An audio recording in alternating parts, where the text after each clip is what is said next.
Alors, bonsoir à tous nos frères et sœurs qui vont nous regarder en rediffusion parce qu'aujourd'hui, 14 février, c'est la fête de la Saint-Valentin. Donc, je prie qu'alors que vous avez eu un temps béni, conjugal, dans tous les sens du terme, avec la faveur de l'Éternel, je prie que l'enregistrement soit vraiment un rappel pour vous dire que l'amour est un choix et que Jésus a choisi de nous aimer. Et au-delà des papillons, c'est un engagement à pouvoir choisir d'aimer l'autre. Ça Alors, fait longtemps que bonsoir. les papillons sont partis.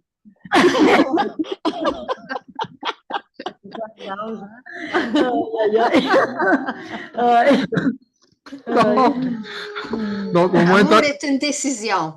l'amour est une décision. C'est assez direct. Donc, voilà.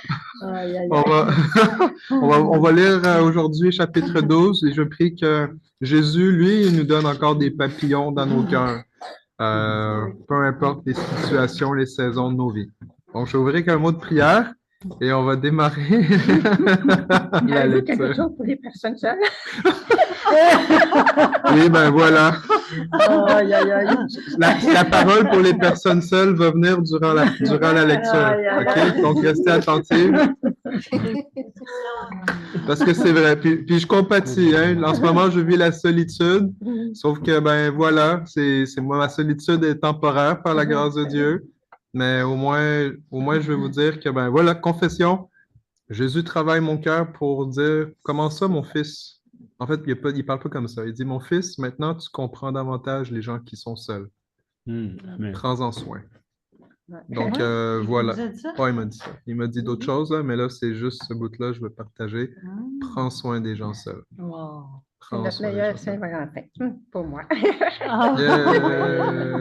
Hein? C'est Oui? bon. Ah oui, C'est ta meilleure Saint-Valentin? oui.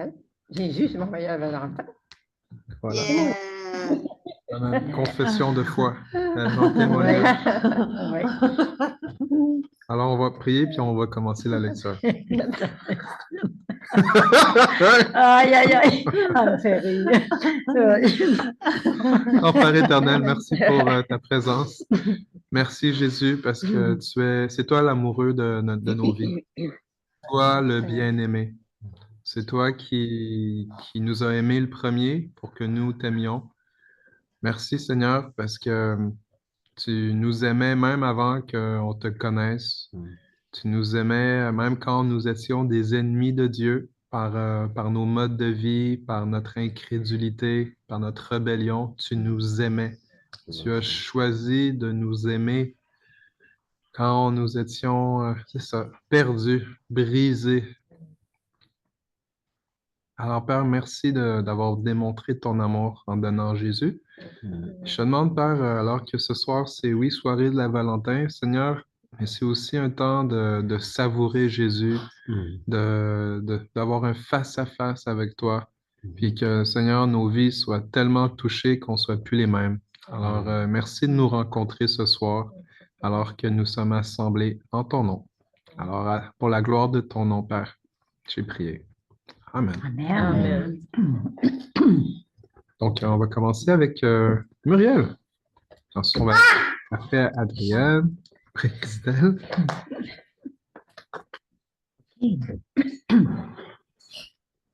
6 jours avant la Pâque, Jésus arriva à Béthanie où était Lazare, qu'il avait ressuscité des morts.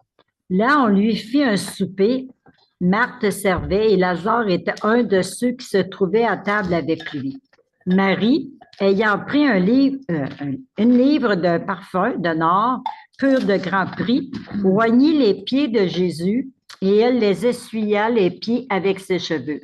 Et la maison fut remplie de l'odeur du parfum. Un de ses disciples, Judas l'Iscariote, fils de Simon, celui qui devait le livrer, dit: Pourquoi n'a-t-on pas vendu ce parfum 300 deniers pour les donner aux pauvres?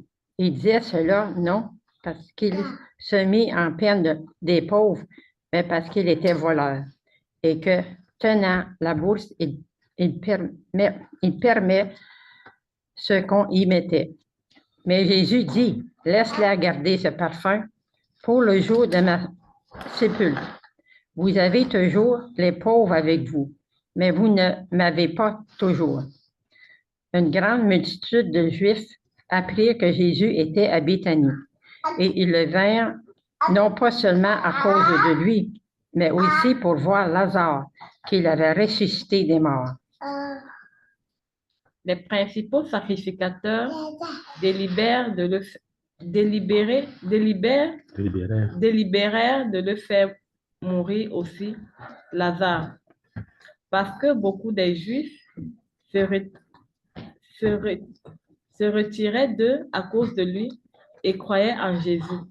Le lendemain, une foule nombreuse de gens venus à la fête, ayant entendu dire que Jésus se rendait à Jérusalem, prirent des branches de palmier et allèrent au-devant de lui en criant, Hosanna, béni soit celui qui vient au nom du Seigneur, le roi d'Israël. Jésus trouva un anon et s'assit dessus, selon ce qui est écrit. Ne crains point, fille de Sion. Voici ton roi vient, assis sur le petit d'une ânesse. Ses disciples ne comprirent pas d'abord ces choses.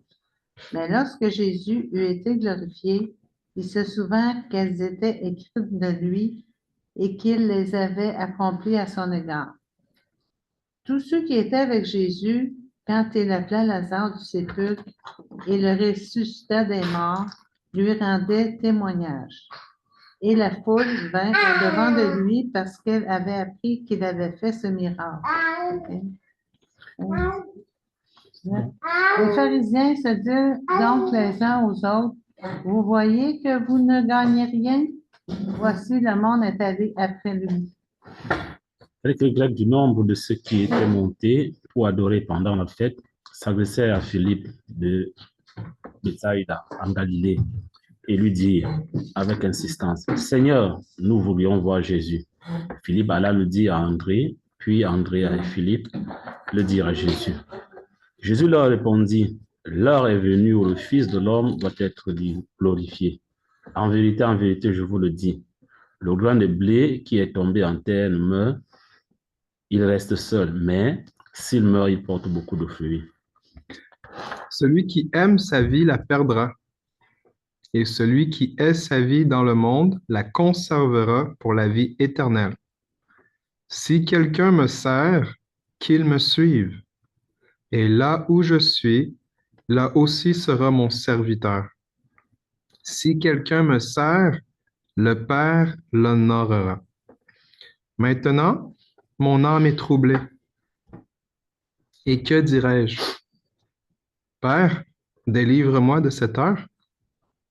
Mais c'est pour cela que je suis venu jusqu'à cette heure. Père, glorifie ton nom. Et une voix vint du ciel. Je l'ai glorifié et je le glorifierai encore. Donc en ligne, Francine, Mélissa, Pauline. Peut-être Claude, si ouvre la caméra. La foule qui était là et qui avait entendu disait que c'était un tonnerre. D'autres disaient, un ange lui a parlé. Jésus dit, ce n'est pas à cause de moi que cette voix s'est fait entendre, c'est à cause de vous. Maintenant a lieu le jugement de ce monde. Maintenant, le prince de ce monde sera jeté dehors.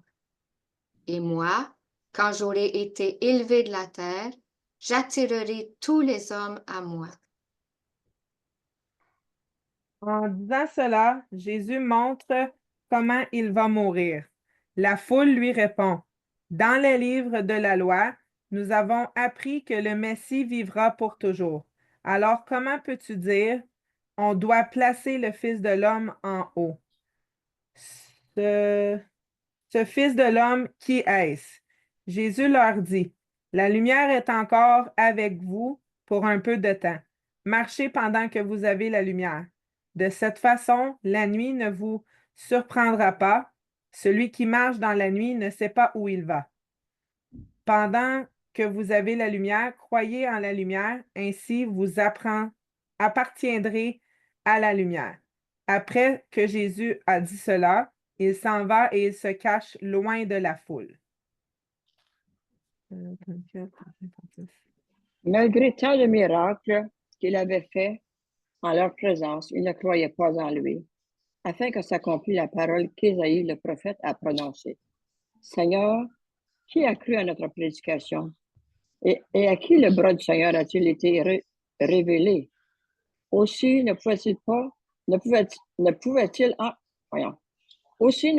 croire, parce qu'Ésaïe a dit encore, il a aveuglé leurs yeux, il a endurci leur cœur, de peur qu'ils ne voient des yeux, qu'ils ne comprennent du cœur, qu'ils ne se convertissent et qu'ils ne se guérissent.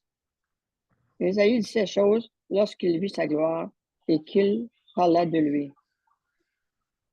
On peut remarquer combien de versets j'avais lu. Hein? Cependant, même parmi les chefs, plusieurs crurent en lui, mais à cause des pharisiens, ils n'en faisaient pas l'aveu dans la crainte d'être exclus de la synagogue. Car ils aimèrent la gloire des hommes plus que la gloire de Dieu.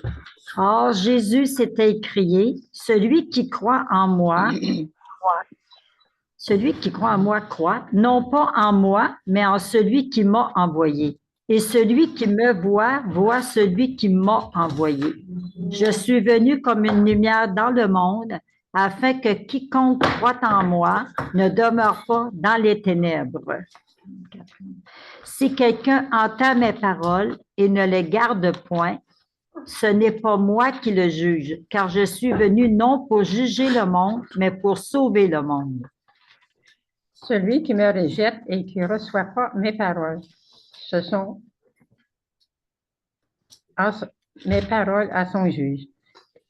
La parole que j'ai annoncée, c'est elle qui le jugera au dernier jour. Car je n'ai point parlé de moi-même, mais le Père qui m'a envoyé m'a prescrit lui-même ce que je dois dire et annoncer. Et je sais que son commandement est la vie éternelle. C'est pourquoi les choses que je dis, je les dis comme le Père me les a dites. Amen. Merci Seigneur. Merci à chacune de votre lecture.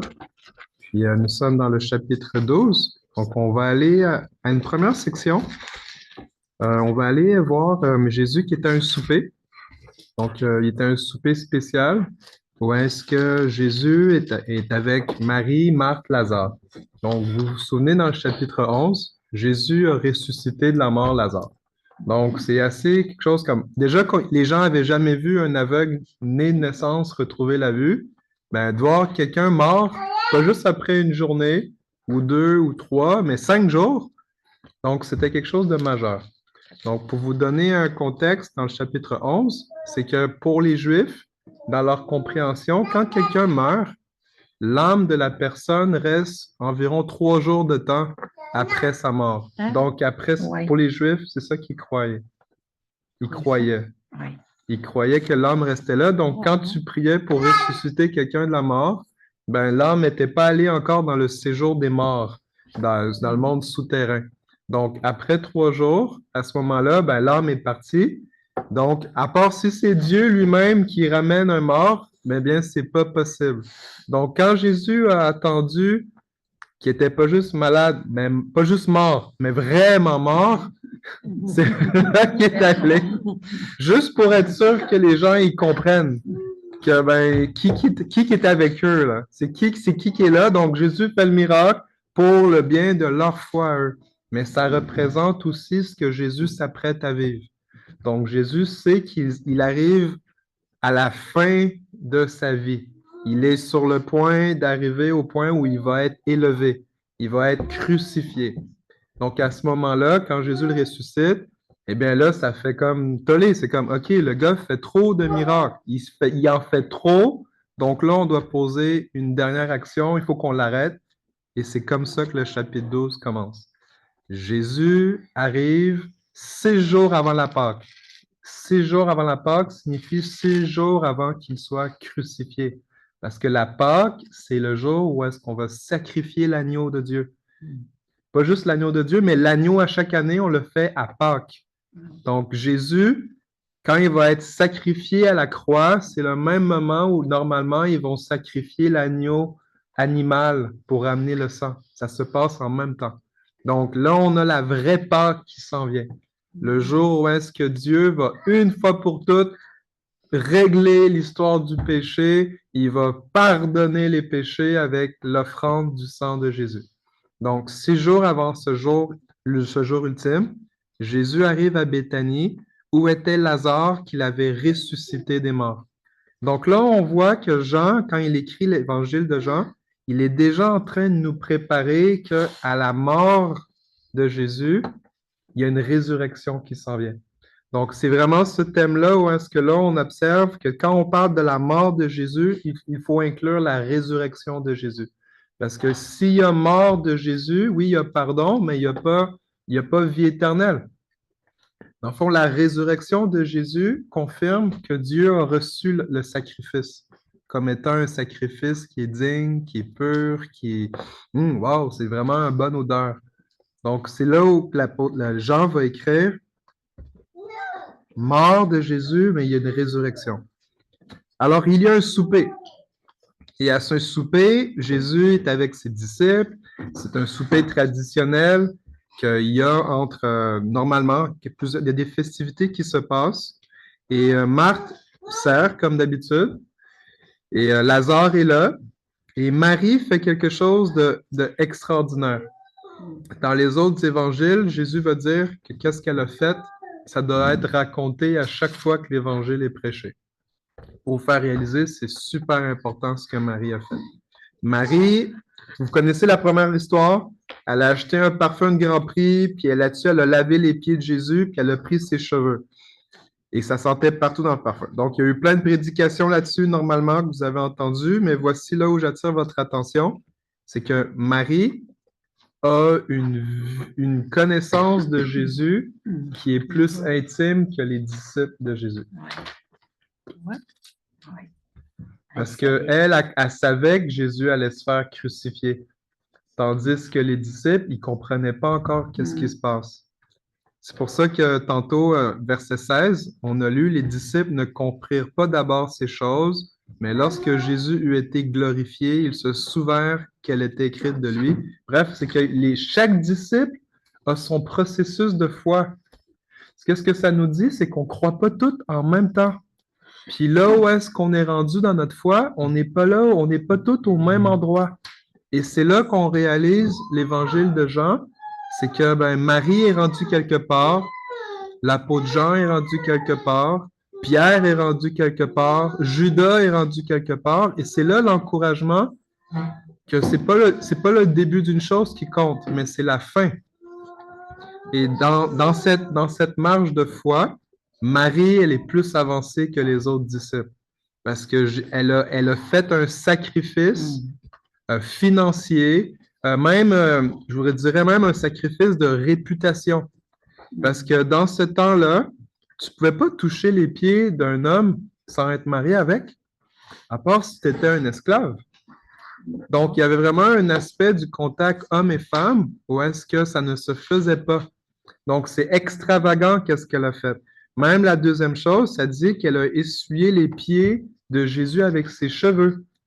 Donc là, on pourrait juste réaliser, comme normalement dans cette culture, les femmes avaient les cheveux attachés, et quand les femmes détachaient leurs cheveux, c'est quand elles allaient avoir un temps d'intimité avec leur époux. Donc, qu'est-ce qui se passe là présentement? C'est quelque chose que même Jésus, vu qu'on sait qu'il a été tenté en toutes choses, ou est-ce que même Jésus a pu être tenté à cause de cette proximité-là? Et que on sait qu'il n'a jamais péché, et que dans ce contexte-là, on voit un aspect où est-ce qu'une disciple veut honorer son maître qui va donner sa vie, la raison pour laquelle il est venu. Et alors qu'elle est extravagante, à cause qu'elle a fait un gros achat, deuxièmement, que les gens pensent qu'elle a gaspillé cet achat-là, troisièmement, qu'elle touche les pieds du maître d'une manière que, on ne fait jamais ça, là. eh bien, à ce moment-là, on réalise que même entre disciples, ils peuvent être incompris les uns envers les autres.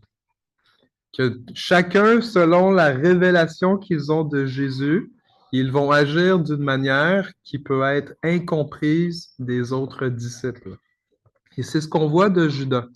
On s'entend que Judas, on le sait, c'était un disciple qui était dans son cœur le plus éloigné du Seigneur Jésus. C'est pour pouvoir trahir son maître, c'est parce qu'il y a quelque chose dans ton cœur qui ne marche pas. Puis on sait, Jésus a dit, un de vous est un démon, ou le diable est rentré en lui, on va le lire plus tard. Donc, on sait que dans Judas, il y a quelque chose de spécial. Et voici, alors qu'une disciple va faire quelque chose d'extravagant pour honorer, Oui, honorer, c'est plus que honorer, c'est célébrer son maître. C'est l'apprécier, c'est l'adorer, c'est un acte d'adoration. Eh bien, dans le cœur de ceux qui n'offrent pas cette intimité-là au Seigneur, eh bien, ça va offenser ceux qui n'ont pas une intimité avec Dieu. Et c'est là qu'on voit Judas. Judas va oser dire, c'est vraiment, il a osé, mais il parle du fond de lui-même. Et il va dire, pourquoi on n'a pas fait du cash avec ça? On aurait pu aider les pauvres. Ces gens-là vont utiliser une apparence de eh oui, voyons donc, il faudrait qu'on prenne soin des pauvres, il faudrait qu'on fasse quelque chose, on a tellement de besoins, c'est tellement un gaspillage. Mais Jésus est en train de dire qu'il est plus important que les pauvres. Jésus est plus important que les pauvres. Parce que présentement, on parle que voici la signification de ça qui est super importante pour nous, alors que Jésus nous appelle, hein, on veut appeler à prêcher la bonne nouvelle aux pauvres, nourrir les pauvres, remplir les besoins. Mais il y a un aspect où aider les pauvres dans ce cas-ci, c'est rien comparé à ce que Jésus s'apprête à faire en donnant sa vie pour l'humanité. Quand on parle du salut de l'âme, le salut de l'humanité, eh bien, il n'y a pas quelque chose de plus important encore que sauver les âmes et d'amener la bonne nouvelle de Jésus. Même le sacrifice de Jésus, honorer sa cause, souligner son sacrifice, eh bien, il n'y a rien qui peut comparer en importance ce que Jésus a fait. Donc, Jésus va même répondre à Judas. Vous allez toujours avoir les pauvres. En d'autres mots, vous allez toujours trouver des besoins. Il y a des besoins à la tonne. Mais Jésus leur dit, mais vous ne m'avez pas toujours. Vous ne m'avez pas toujours. Jésus, vous vous souvenez dans d'autres passages, Marie et Marthe vont être avec Jésus. Et Marthe va être en train de servir parce qu'il y a des besoins dans la maison. Il y a des besoins dans la maison. Et Marie, c'est la même Marie, elle était assise au pied de son maître. Puis Marthe va faire la plainte. Seigneur, tu vois ma sœur? Écoute, c'est moi qui fais toute la job, dis-lui de m'aider. Puis Jésus va lui dire, Marie, Marthe, merci pour ce que tu fais, c'est super bien. Écoute, on voit que tu fais beaucoup de choses, mais ta sœur a choisi la meilleure part. Et c'est là qu'on voit que quand tu as pris le temps d'être assis au pied de ton maître, tu vas le connaître d'une manière que ceux qui le servent ne le connaissent pas. Tu peux servir ton maître sans être intime avec lui. Et c'est là qu'on voit que quand tu veux être intime avec le Seigneur, c'est possible, pas juste possible, on le voit clairement, que tu sois incompris de ceux qui n'ont pas d'intimité avec le Seigneur. Donc, c'est là où est-ce qu'on a à réaliser que dès que celui ou celle qui a la plus grande intimité avec le Seigneur va le voir plus clairement. Parce que quand tu es intime, quand tu as un face-à-face avec ton amoureux, puis voici la parole pour les gens qui sont seuls, le plus que vous avez... On va lever le vieux. Pour ceux... Alors que vous avez des face-à-face avec le Seigneur, dites-vous que vous êtes privilégiaires à le connaître d'une manière que ceux qui sont en couple ne peuvent pas. Parce qu'alors qu'on est en couple, on a à se dédier à Dieu, mais on a à se dédier à celui et celle avec qui on est en alliance. Tandis que quand on est seul, eh bien, le Seigneur peut être notre portion entièrement. Et alors que le Seigneur devient notre portion entièrement, eh bien, on apprend à le connaître d'une manière plus intime, plus personnelle, plus profonde, plus réelle. Et Dieu nous récompense quand on le connaît dans cette dimension-là. Il nous récompense avec sa présence, il nous récompense avec un honneur. Parce que Jésus va dire dans un des évangiles, cette femme qui a fait cette offrande-là, on allait se souvenir d'elle. Je pourrais faire un petit commentaire ici. C'est que je comprends très bien ce que tu partages, David, parce que quand j'ai été seule pendant 4 ans, là, ça a été vraiment spécial. Ma vie avec le Seigneur, ça a été vraiment spécial. Oui. Ouais, le Seigneur, il nous rejoint. Dans le fond, quand on lui donne toute notre attention, il vient. Parce que c'est lui qui est digne de toute notre attention, de toute notre admiration. Puis quand il est l'objet de cette admiration-là, ben, le Seigneur, il est sensible. Il n'est pas insensible à nos actions de sacrifice envers lui, là. Il prend plaisir à ça. Quand le cœur est à la bonne place. Parce qu'on voit Judas. C'est même pendant ce temps-là que j'ai fait 1 an d'études bibliques à Montréal. Ah, wow! C'était vraiment une consécration, là. Oui. C'est vraiment spécial. Ben voilà. Dieu est bon.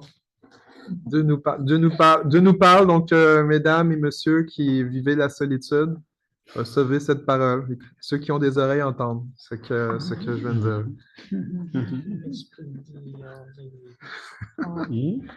Ce que l'Esprit dit aux églises. Alors, aimez votre époux Jésus-Christ, aimez votre bien-aimé. OK, donc verset 7. Jésus dit, laisse-la garder ce parfum pour le jour de ma sépulcre. Encore une fois, Jésus est en train d'amener l'attention sur... Écoute, voici l'interprétation, là. L'interprétation, c'est que je m'apprête à mourir, mais vous ne réalisez pas encore qu'est-ce qui se passe. Vous allez toujours avoir les pauvres, mais vous ne m'avez pas toujours. Donc, voilà, c'est la première section. Je vais aller à une autre section pour vous dire que verset 12. Donc, la foule est nombreuse. Fait que les gens se rassemblent à Jérusalem parce qu'ils ont appris que Jésus allait là. Comment on sait ça? Parce que ça dit, ayant entendu dire que Jésus se rendait à Jérusalem, une foule nombreuse est venue à la fête. Donc, ça veut pas... À chaque année, il y a une fête spéciale. Il y a une grosse... On vous l'appelle comme ça. Il y a une grosse conférence à Jérusalem à chaque année, mais c'est possible que dans les dernières années, il n'y avait pas autant de monde qui venait. Mais là, quand les gens ont su que Jésus venait à la conférence, là, ils ont tous vendu les billets, ils ont tous vendu les places. Parce que, dans le fond, Jésus était dans la place. Et à la fin du chapitre 11, ben, les gens, ils cherchaient Jésus à Jérusalem, puis ils se demandaient, « Hey, vas-tu venir? Il va-tu venir? » Parce que les gens savaient qu'il y avait un...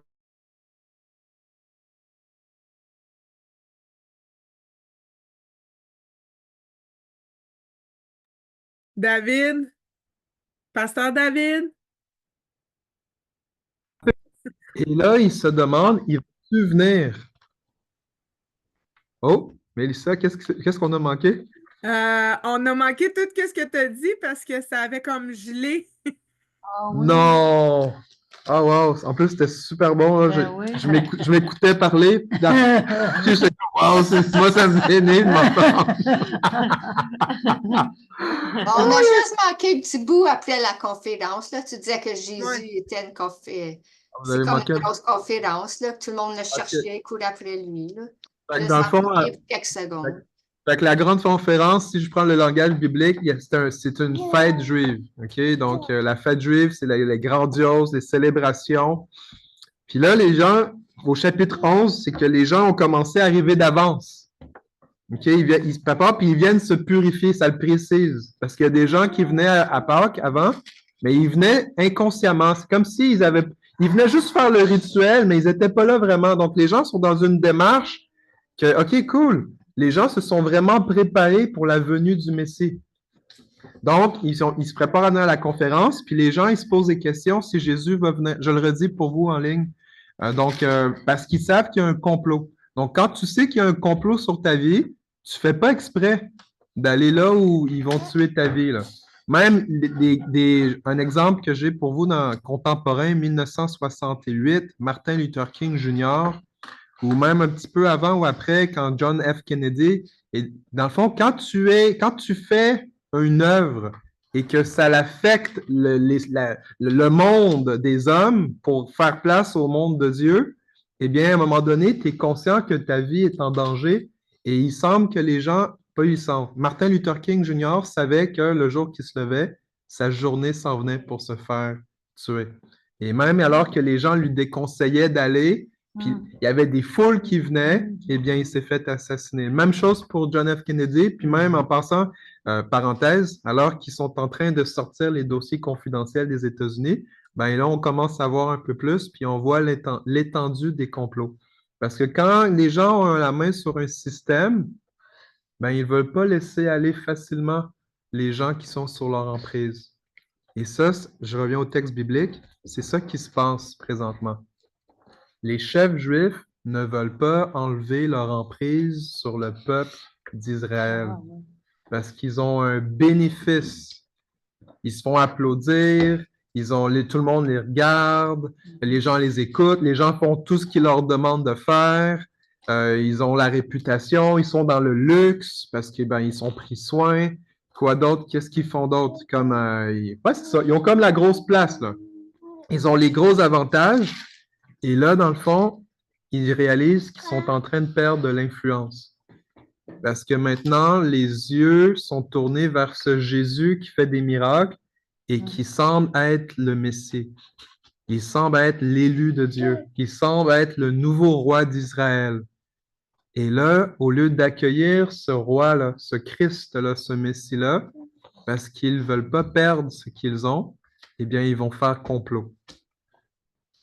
Donc, on arrive au complot. Dans fond, même, voulait faire tuer Lazare aussi. Fait que là, c'est parce que le complot, c'était comme, OK, là, on n'est plus capable de taire que Jésus est là, dans la place. Verset 16, ses disciples ne comprirent pas d'abord ces choses. Donc, Jésus a fait différentes choses, mais parce que le Saint-Esprit n'avait pas encore été donné aux disciples. Le Saint-Esprit qui allait leur enseigner toutes choses, que Jésus leur a dit à un moment donné, il y a des choses que vous n'êtes pas encore capable de comprendre, mais quand viendra le temps, vous allez le comprendre. Eh bien, c'est un de ces indices-là au verset 16, où est-ce que sur le coup, quand Jésus faisait des choses, les gens ne comprenaient pas. Mais quand Jésus a été glorifié, donc quand Jésus a été crucifié et il a été ressuscité, quand on a vu la gloire qui était avec lui, waouh, c'est vraiment Dieu. Mais à ce moment-là, ils se sont souvenus. Le Saint-Esprit leur a rappelé les choses, comme ce que Jésus va promettre dans le chapitre 15, 16, 17. Le Saint-Esprit va vous rappeler ce que je vous ai dit. Eh bien, c'est dans ce moment-là où le Saint-Esprit va rappeler à ses disciples, par après, les choses qui avaient été dites sur Jésus. Le verset 17, on voit que les gens qui avaient été avec Jésus quand il a fait le miracle de résurrection, eh bien, ils rendaient témoignage. Et ça nous parle que nous, on a aussi à rendre témoignage continuellement de qu'est-ce que Jésus fait dans nos vies. Cet après-midi, j'étais avec un frère, puis il me partageait que son père avait mal, il s'était blessé, puis il avait mal à son dos, à ses jambes, puis il marchait à quatre pattes. C'est un monsieur presque 70 ans. Là. Donc, il est venu cogner à la porte de leur maison, et là, finalement, son fils, sa femme ont prié pour lui, puis tout d'un coup, le mal est parti. Puis ce monsieur-là, dans le fond, il était comme « Ah, ben c'est le fun. » Fait que là, le fils parle avec, puis là, il dit « Papa, est-ce que tu comprends qu'est-ce qui t'est arrivé? » Puis là, il dit, ben oui, c'est le bon Dieu qui m'a fait ça. Ben oui, mais est-ce que tu comprends pourquoi le bon Dieu il a fait ça? Fait que là, il dit, ben parce que je suis une bonne personne. Puis là, le fils lui a expliqué, ben non. Là, il a dit, voici les lois. Est-ce que tu as déjà adoré d'autres dieux? Ouais. Est-ce que tu as déjà menti? Ouais. T'as-tu déjà volé? Ouais. T'as-tu déjà été infidèle? Ouais. Puis là, il répétait, ben tu vois, tu as enfreint toute la loi. Il n'y a personne qui est bon, papa. Dans le fond, Dieu a fait ça pour que tu puisses croire en Jésus. Parce qu'en croyant en Jésus, c'est là que tu vas avoir le pardon de tes péchés, puis tu vas entrer dans la vie éternelle. Fait que là, il lui explique le salut, Et là, il lui dit, là, papa, maintenant, il faut que tu témoignes à tout le monde que tu vas voir qu'est-ce qui t'est arrivé. Fait qu'il a écouté son fils. Fait qu'il a commencé à raconter à son ami, à son cousin, à son père. Fait que là, il y a une madame qui a appelé le fils en question. Il dit, ben voyons donc ton histoire de Jésus. Fait que là, pendant qu'il parle, le père est là, il dit, ben oui, je te l'ai dit, là. C'est pas mon fils qui m'a guéri, là. C'est Jésus qui m'a guéri. Puis la madame, elle voulait rien comprendre. Elle dit, ben voyons donc ton histoire de Jésus. Mais c'est ça le poids du témoignage. Quand tu témoignes qu'est-ce que Jésus a fait, ça donne une opportunité à Dieu qu'il glorifie son Fils Amen. et que ça attire le regard sur Jésus. Et qu'en regardant à Jésus, les gens reçoivent la vie éternelle. Donc, c'est ça que les gens y ont fait. Ils sont témoins du miracle et là, les gens, ils s'attroupent. Ils viennent voir à cause d'un miracle. Et là, verset 19, les pharisiens sont découragés. En un sens, ça ne nous dérange pas tant qu'ils soient découragés. C'est pour une bonne cause. Parce que là, ils se disent, vous voyez que vous gagnez, vous voyez que ça ne change rien ce que vous faites. Dans le fond, là, ils sont découragés. Là. Il dit, le monde est allé après lui. Le monde est allé après lui. Et c'est là qu'on voit le contraste. Jean-Baptiste, les gens venaient à lui, mais ils venaient à lui pour les rediriger à Jésus. Tandis que les pharisiens, ceux qui étaient là pour eux-mêmes, ils n'étaient pas là pour Dieu, ils attiraient les gens à eux-mêmes pour les garder. C'est un peu comme un mariage où est-ce que un époux et l'épouse est l'ami de l'époux. L'ami de l'époux est là pour se réjouir de la joie de l'époux. Et c'est cette même posture-là quand on fait le ministère avec Jésus, chers frères et sœurs. Eh bien, le but, c'est pas d'amener les gens à nous, mais le but, c'est de pouvoir voir le visage de Jésus, se réjouir de l'âme qui s'approche de lui. Et même en tant que leader, quand on est en train de faire le ministère, on a à se souvenir qu'on est l'ami de l'époux. Parce que l'Église, c'est la femme de l'époux, c'est la femme de Jésus-Christ. Et quand on fait le ministère, on a à faire le ministère d'une manière désintéressée. Que ce n'est pas à propos de nous, mais c'est à propos de Jésus. C'est à propos que Jésus va avoir de la joie sur son visage parce qu'il va avoir une autre personne qui va être en amour avec lui. Et alors qu'on voit les gens être en amour avec Jésus, c'est là où est-ce que la joie de l'ami, de l'époux, est complète. Donc, je vous parle en langage romantique, là, juste pour vous faire réaliser que l'évangile de Jean, c'est un évangile du cœur. Que oui, il y a un aspect intellectuel, oui, il y a un aspect théologique, mais c'est une théologie du cœur. C'est une théologie parce que quand on parle de la vie vient de l'abondance du cœur. Et là, on est en train de voir, OK, quand on rentre dans cette romance avec le Seigneur, quand on est dans cette intimité, quand on est dans ce cœur à cœur avec lui, eh bien, c'est là que ça change notre manière de voir les gens, même en regardant les pharisiens qui faisaient ce qu'ils faisaient, ben, il y a une tristesse qui peut être là dans notre cœur parce que c'est comme, mais comment ça, ils rejettent comme ça? Ouais. Comment ça, ils ne se laissent pas trouver par lui? Comment ça, leur cœur est tellement dur? Puis il y a comme un aspect même de tristesse, de révolte, comme étant, voyons donc, c'est lui le bien-aimé, pourquoi vous ne le reconnaissez pas? Et c'est là où on réalise que même quand on est dans ce monde-ci et qu'on parle de Jésus aux gens, et qu'on leur dit, voici ce que Jésus a fait, puis on leur rend témoignage, mais que les gens, ils disent, comment ça, ils ne comprennent pas? Comment ça, ils ne comprennent pas? Et c'est là, à partir de ce cœur-là, qu'on a à aller dans la moisson, comme étant, voyons donc, vous ne pouvez pas passer à côté de rencontrer notre bien-aimé. Et c'est à partir d'un cœur qui est intime avec lui, eh bien, qu'ils vont pouvoir le reconnaître. Prochain passage, verset 20, verset 23. Les Grecs s'approchent de Jésus. Donc, vous vous souvenez que Jésus est venu pour sauver les Juifs en premier, et qu'il n'est pas allé prêcher aux nations. Là. Et là, on commence à voir que Jésus n'est pas juste venu sauver les Juifs, mais il est venu sauver l'humanité entière. Il n'est pas le sauveur d'une classe ethnique ou d'un groupe. Ah oui, c'est Dieu est seulement le Dieu des Juifs. Non, non, non. Dieu est le Dieu des nations. Dieu est le Dieu des nations. Dieu est le Dieu des nations. Il n'est pas juste le Dieu des Juifs, il n'est pas juste le Dieu des Européens, il est le Dieu des nations. Et alors que Jésus est venu pour sauver les nations, on commence à voir, OK, ça y est, le temps de la fin s'en vient et Jésus le dit maintenant, verset 23, l'heure est venue. Sur les 11 chapitres précédents, Jésus disait, il commençait à dire vers la fin, mais il disait, mon heure n'est pas encore venue. Mon heure n'est pas encore venue. Maintenant, il est en train de l'assumer. Jésus est en train de confesser, ça y est. Parce que maintenant, les Juifs ont entendu, les Juifs qui ont cru, mais maintenant, le mot se répand dans les nations. Jésus a dit, quand le Fils allait être élevé, il allait attirer tous les hommes à lui. Donc, c'est pour ça que quand on fait le ministère ou quand on parle de notre propre vie, le but, c'est de parler de Jésus. Et alors que Jésus est honoré, célébré, on a toute notre attention sur lui, c'est là que les gens vont le voir. Puis il y a quelque chose qui va s'éveiller en eux, leur âme va s'éveiller. Parce que les gens, dans ce monde, pensez même à vous, vous avez cherché à combler à l'intérieur de vous votre âme, votre douleur, votre souffrance, mais il y a seulement Jésus qui peut venir le combler. Oui. Et c'est comme cela, alors que les gens commencent à entendre parler, hey, ils voulaient voir Jésus, mais Jésus était caché. Et ce sont ses disciples qui allaient amener les gens à Jésus.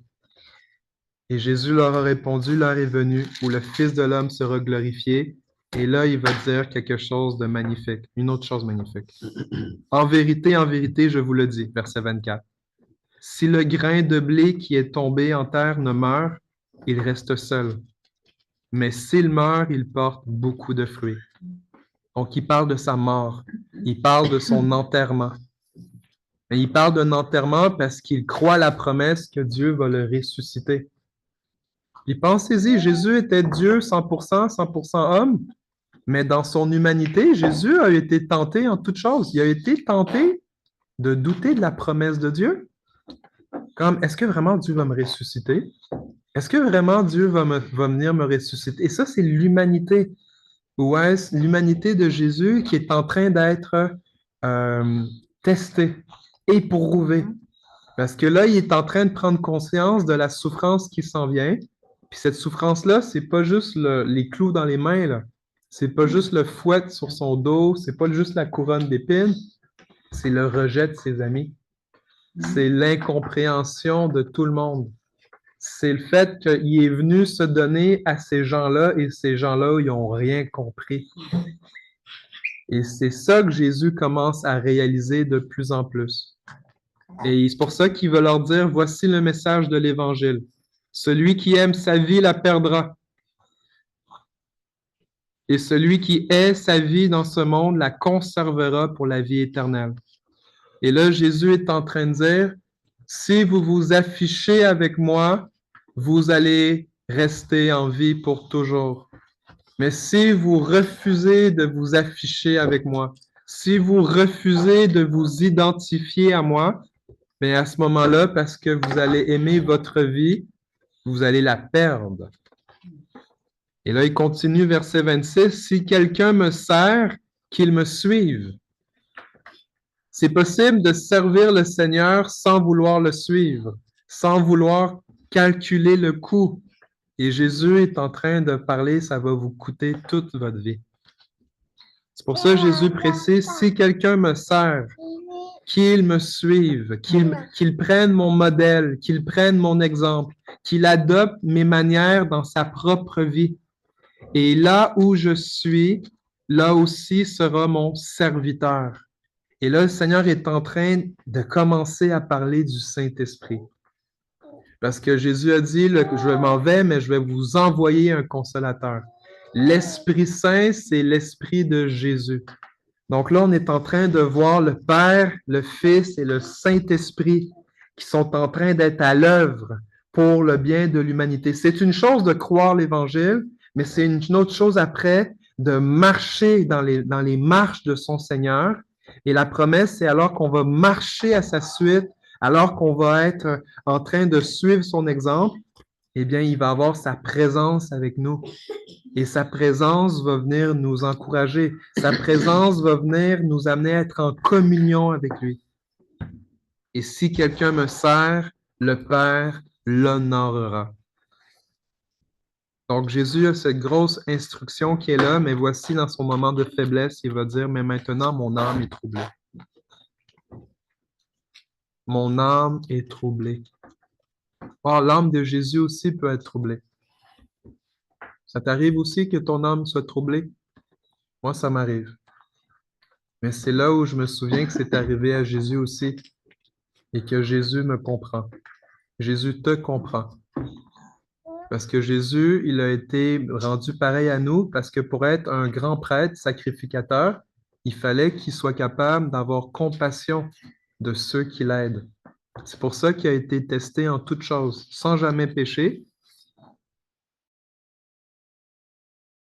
Et c'est là qu'on a un encouragement. Quand ton âme est troublée, quand ton âme rentre dans l'inquiétude, quand ton âme est tentée de douter, quand ton âme est sur le point de comme chuter, mais regarde qu'est-ce que Jésus a fait. Et que dirais-je? Parce que chacun d'entre nous, il arrive un jour où notre âme est troublée. Même dans les psaumes, ça parle que le juste passe par plusieurs tribulations, mais le Seigneur l'en délivre toujours.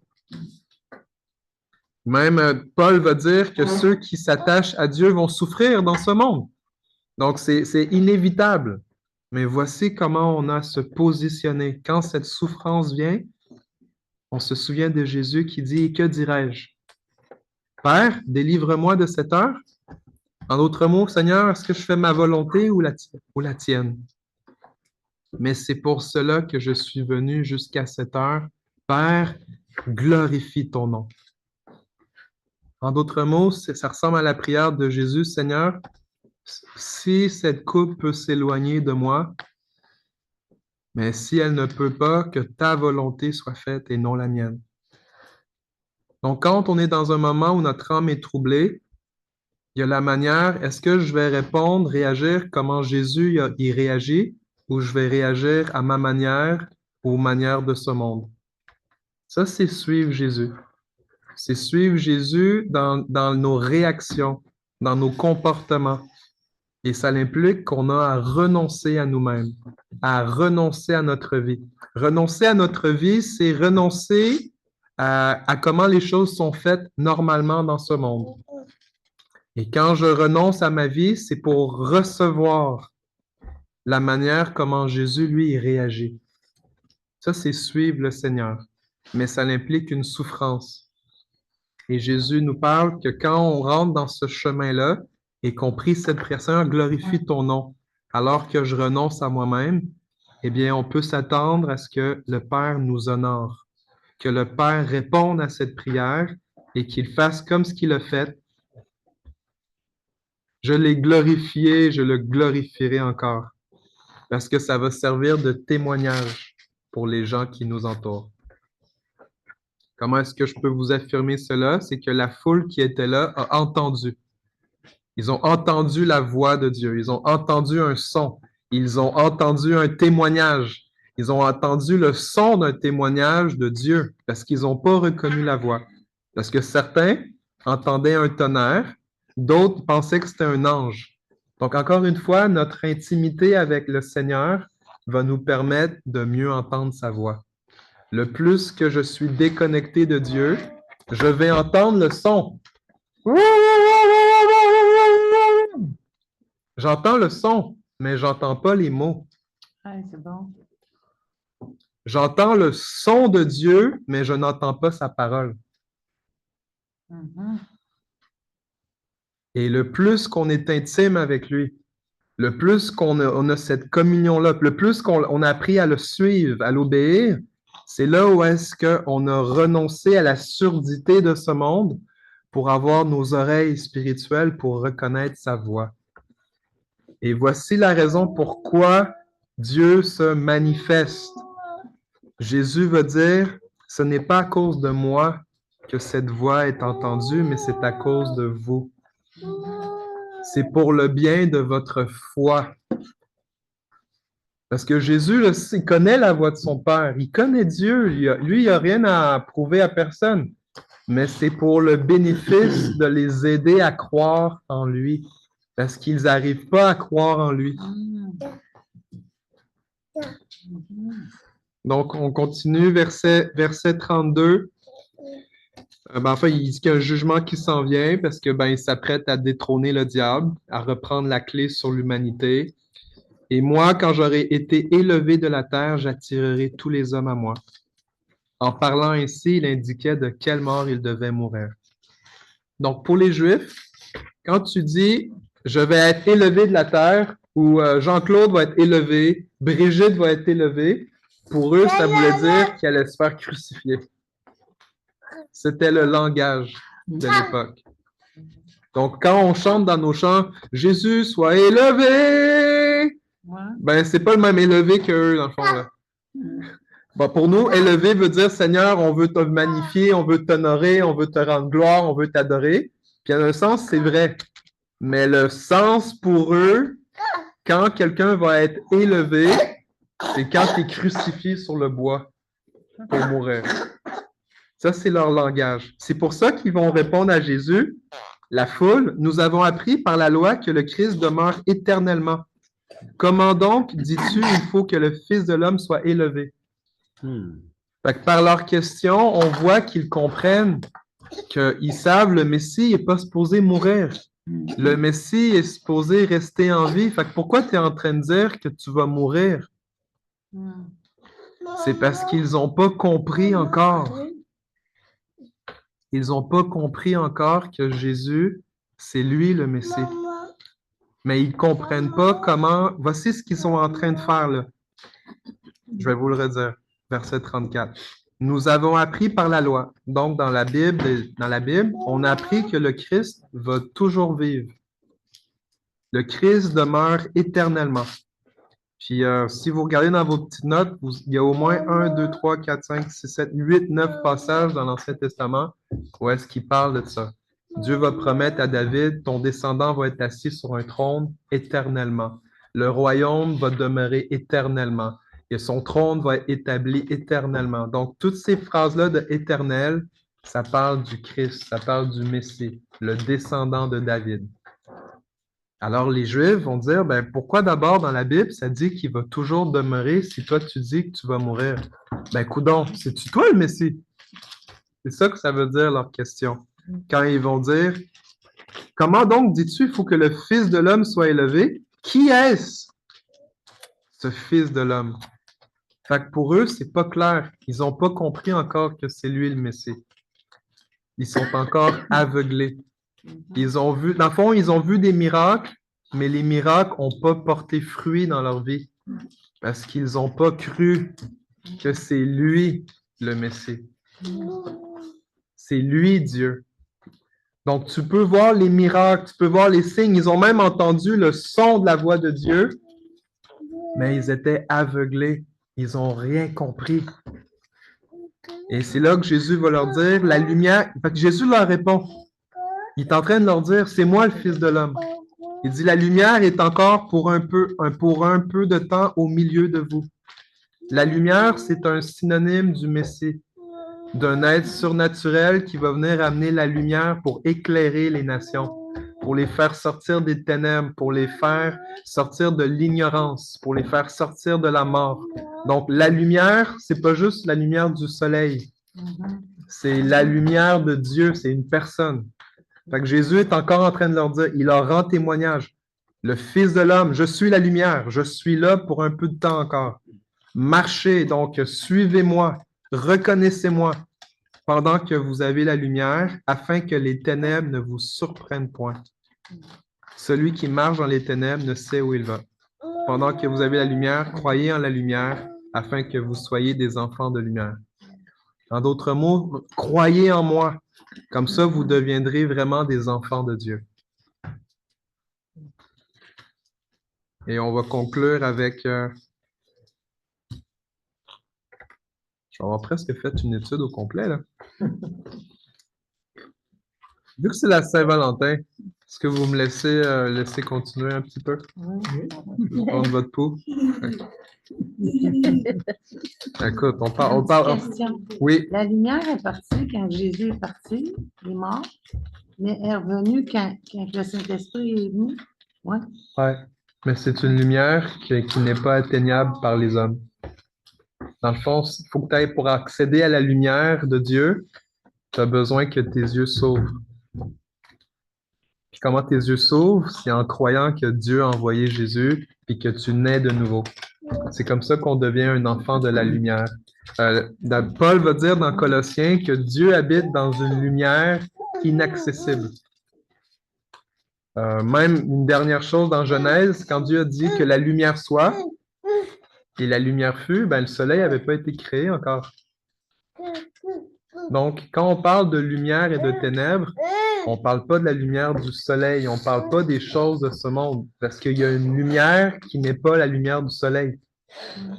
Donc, c'est cette lumière-là qu'on parle. Donc là, je vais voir d'autres choses. Je reviens au texte.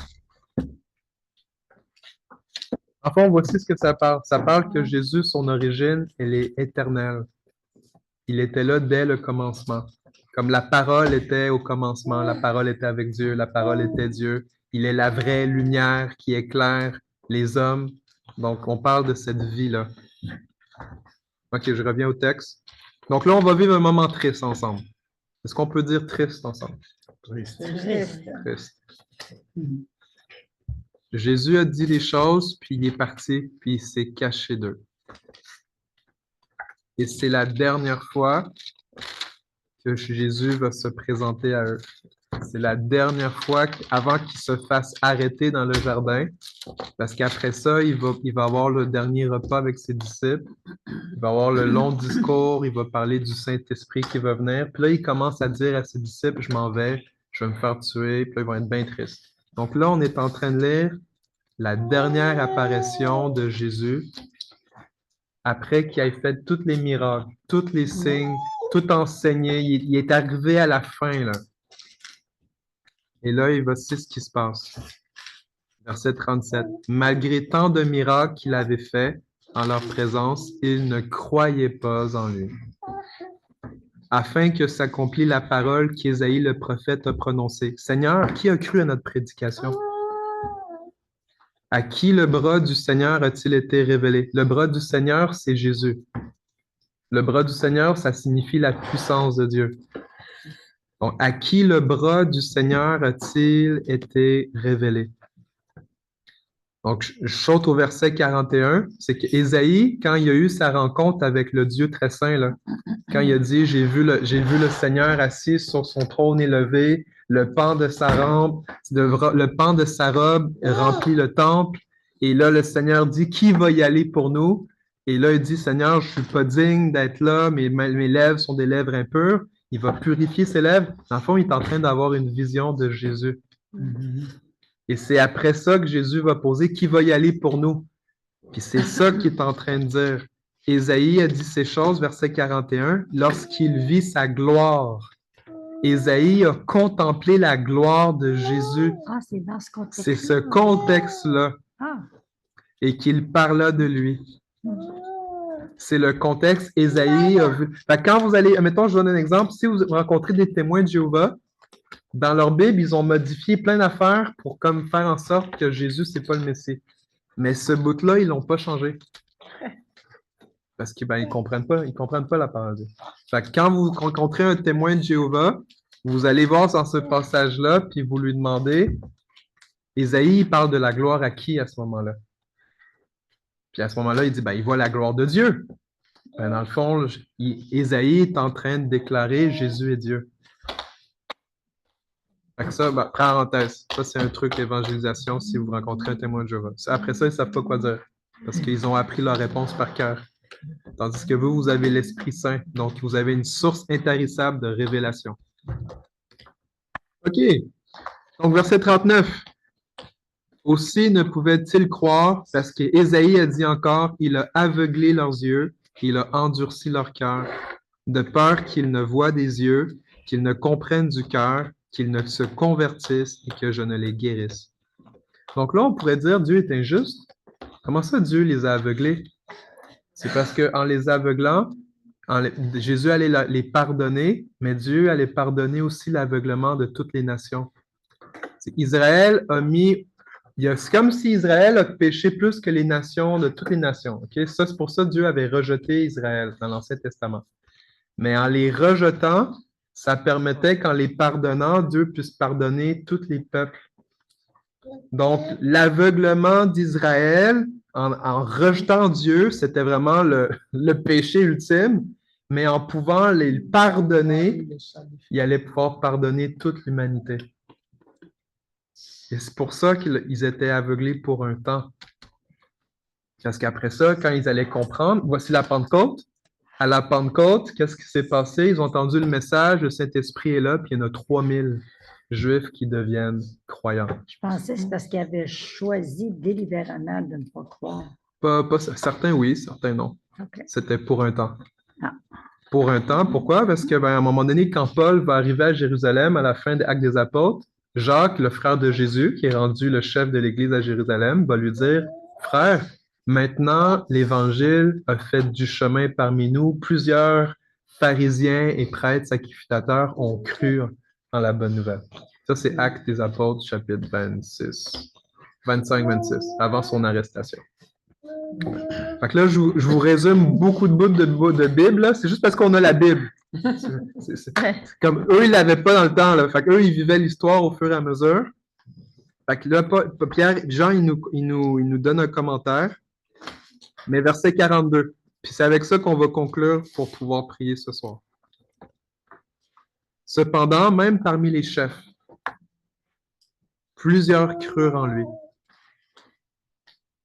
Plusieurs crurent en lui. Fait que publiquement, il y en a qui ne s'affichaient pas pour lui, mais secrètement, c'était des Nicodèmes. Mais à cause des pharisiens, à cause de la pression, à cause des conséquences, ils n'en faisaient pas l'aveu. Donc, ils ne s'identifiaient pas à Jésus. Ils ne pouvaient pas le confesser publiquement. Puis voici pourquoi. Dans la crainte d'être exclus de la synagogue, car ils aimèrent la gloire des hommes plus que la gloire de Dieu. Ma prière, c'est que nous puissions aimer la gloire de Dieu plus que la gloire des hommes aujourd'hui. Amen. Parce que Jésus fait des choses encore aujourd'hui et c'est les mêmes dynamiques. Jésus veut encore qu'on lui fasse confiance, qu'on croie en lui. Mais un des défis qu'on a, même en étant en 2025 avec la Bible et avec le Saint-Esprit, c'est que quand Jésus fait des choses et que les gens ne sont pas habitués de faire les choses, eh bien, à ce moment-là, on peut croire dans notre coin, mais on ne sera pas capable de dire ce qu'on croit vraiment à cause qu'on a peur de la souffrance d'être rejeté, la souffrance d'être incompris, la souffrance d'être exclu. Parce que le Saint-Esprit est le même que dans les Écritures. Hein?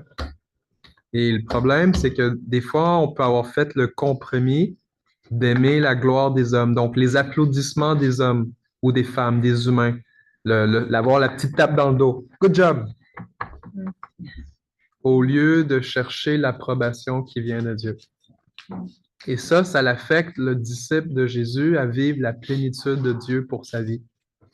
Parce que si je suis pour vivre la plénitude de Dieu pour ma vie, bien à ce moment-là, j'ai à m'abandonner complètement à ce que Dieu, lui, va me récompenser. Lui, Dieu va m'applaudir. Lui, Dieu, il va m'honorer. Et quand tu es libre de chercher l'honneur, pas juste d'avoir l'honneur des hommes, mais de chercher l'honneur. Quand tu es libre de ça, mon frère, ma soeur, Dieu va faire des prodiges avec ta vie. Parce que ce qui fait en sorte qu'on ne fait pas ce que Dieu nous demande, c'est pas à cause qu'on a... Voici, c'est à cause qu'on a peur de ce que les gens vont dire. Qu'est-ce que les gens vont nous faire? Et la première chose qu'on a peur, c'est d'être rejeté des gens qui nous aiment. Puis je vous dis, qui nous aiment. Quand c'est des étrangers qui nous rejettent, ça ne nous dérange pas. Mais c'est quand c'est des gens qu'on aime et qui font partie de notre communauté, notre synagogue, notre cercle. Et c'est ça la prière que j'ai pour nous ce soir, c'est que Jésus se révèle à nous d'une manière à ce qu'on puisse seulement chercher la gloire qui vient de Dieu. Comme ça, on sera prêt à faire des sacrifices extravagants pour l'honorer. Sans restriction. Sans peur de qu'est-ce que les gens vont dire, qu'est-ce que les gens vont penser. Puis qu'on puisse donner notre vie à Jésus. Mais pour y arriver, nous avons à renoncer à aimer la gloire qui vient des humains. Que Dieu nous délivre de cela. Parce que mieux vaut avoir les applaudissements de Jésus que n'importe qui d'autre. Ça, c'est la pensée d'un revivaliste, chers frères et sœurs. C'est la pensée de quelqu'un qui a rencontré, qui connaît son Dieu, quelqu'un qui est réveillé spirituellement. Sachant que si je sacrifie ce que j'ai pour recevoir quelque chose que je ne perdrai jamais, je vais choisir ce que je ne perdrai jamais, parce qu'à ce moment-là, je me concentre sur ce qui est éternel. Et ça, c'est vivre dans la vie éternelle, et non pas dans la temporalité de cette vie qui va passer comme un souffle. Donc, mieux vaut souffrir, mieux vaut faire ce que Jésus a dit, mieux vaut perdre sa vie maintenant pour la retrouver que de chercher à l'aimer et perdre son âme et mourir éternellement. Donc voilà, on va prier. C'est le chapitre qu'on a vraiment fait, tout l'ensemble qu'on a étudié, qu'on a ressorti certains thèmes. Puis j'en profite parce que, ben voilà, nous aimons Jésus, puis c'est la Saint-Valentin, donc pourquoi pas honorer Dieu en parlant de lui avec sa parole au complet. Parce qu'il nous donne un amour. Dieu nous aime en une seconde plus qu'un époux peut nous aimer en 100 ans de mariage. Je vous laisse réfléchir à ça. En fond, je vais commencer en priant, mais j'ai juste un refrain à chanter. C'est en anglais, je vais le traduire après ou avant, là. Fait que je vais le chanter juste parce que c'est une chanson d'intimité avec Jésus, OK?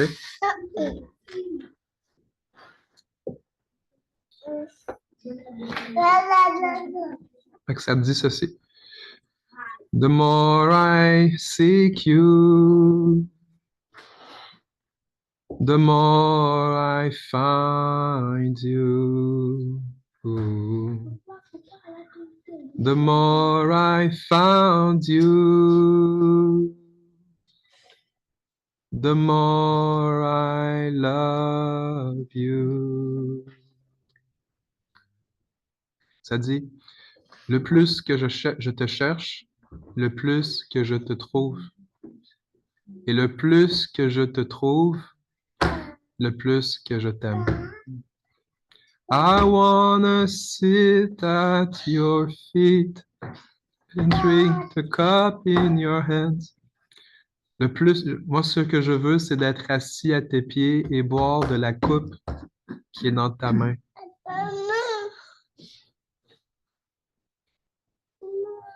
I wanna sit at your feet, drink from the cup in your hand, lay back against you and hear your heartbeat. Ça dit, je veux juste seulement pouvoir m'appuyer sur toi, d'appuyer ma tête sur toi pour entendre ton cœur battre. This love is so deep. Cet amour est tellement profond. It's more than I can stand. C'est tellement je suis pas capable de le contenir. I melt in your peace. It's overwhelming. Ça me fait fondre tellement, Seigneur, ça m'émerveille.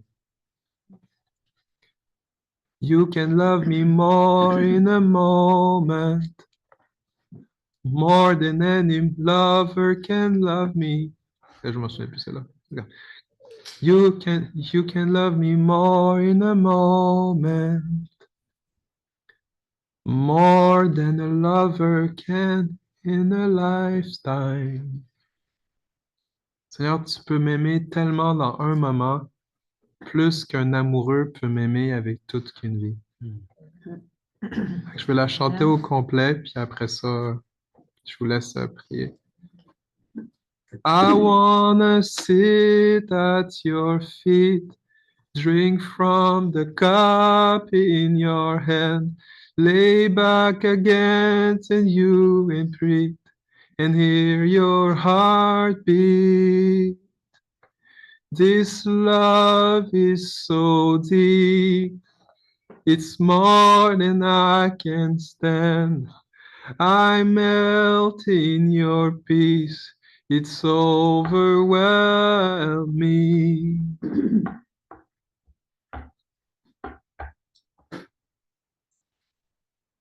Seigneur Dieu, je te remercie pour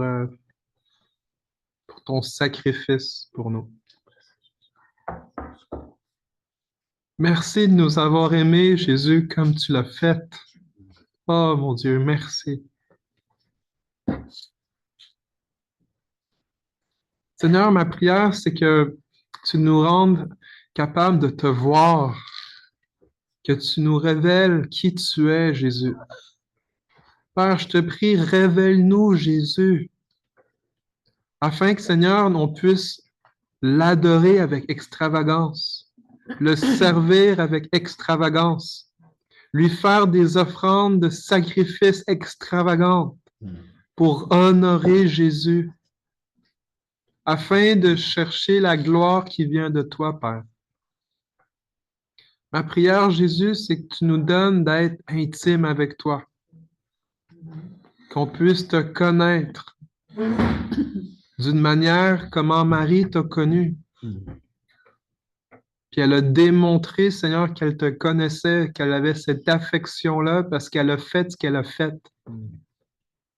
Et Seigneur, elle a démontré c'était quoi chercher l'approbation qui vient de toi et non pas l'approbation des autres disciples. Alors Père, je te prie pour moi-même, pour mes frères et sœurs et également pour l'Église et le corps de Christ. Seigneur, attire-nous à toi. Déverse ton amour. Augmente notre capacité à recevoir ton amour.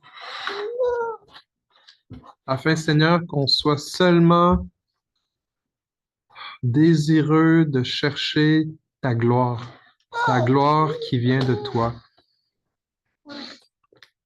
et non pas de ceux qui viennent des autres.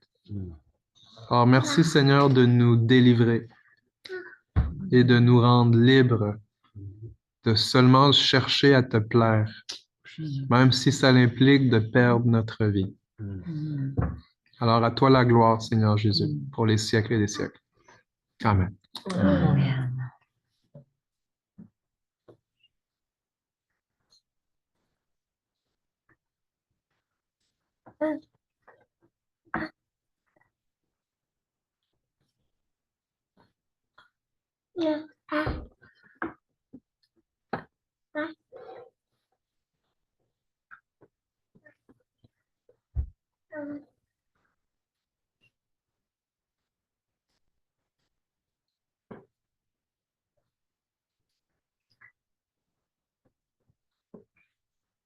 Seigneur, qu'est-ce qui me touche beaucoup de Marie, c'est que elle n'avait pas la crainte des hommes, parce que son amour était tellement grand envers toi, Seigneur, que cet amour bannissait toute crainte, Seigneur Jésus. C'est ça qui est un bel exemple de cette femme, Seigneur. Un exemple à imiter, un modèle à imiter. Et puis l'amour extravagant qu'elle a eu quand elle embrassait ses pieds, elle mouillait ses pieds avec ses larmes, elle essuyait avec ses cheveux. C'est tout quelque chose qui ne se faisait pas dans ce temps-là. Mais elle n'avait aucune crainte parce que son amour était grand pour toi. Il était grand. C'est pour ça que ça bannit toute la crainte, Seigneur. Je prie que notre amour grandisse, qu'on puisse, que cette crainte soit bannie de notre cœur une fois pour toutes. Prie pour nous tous ici présents. Amen. Amen. Amen. Seigneur, je te bénis et je te rends grâce pour ces merveilleux moments. Seigneur, ce que tu as fait il y a plus de 2000 ans, nous voyons comment tu es en train de l'accomplir encore. Ces jours, nous décidons de passer un peu de notre temps. J'allais dire le temps méprisable que nous pouvons te consacrer avec toi. Tu continues d'accomplir l'œuvre de la croix.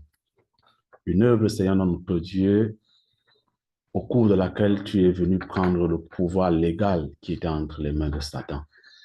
Tu as rompu le légalisme de Satan pour nous placer dans un nouveau légalisme.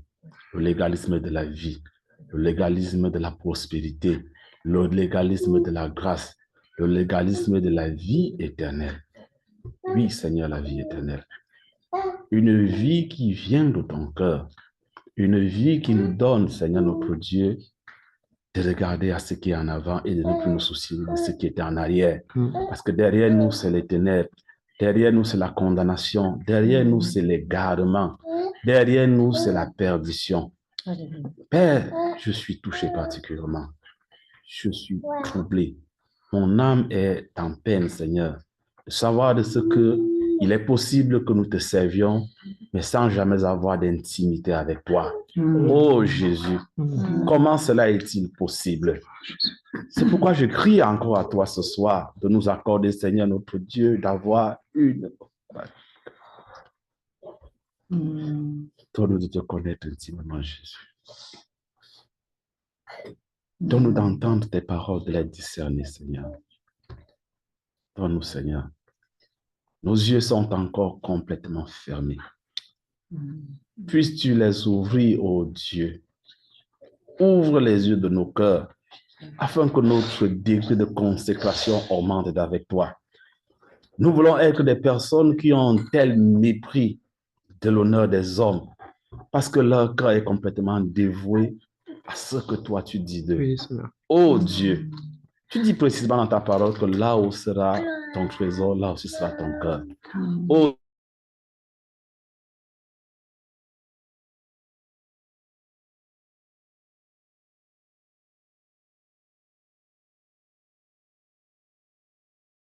était auprès de toi, qui était même couché sur ton sein, ne voyait pas.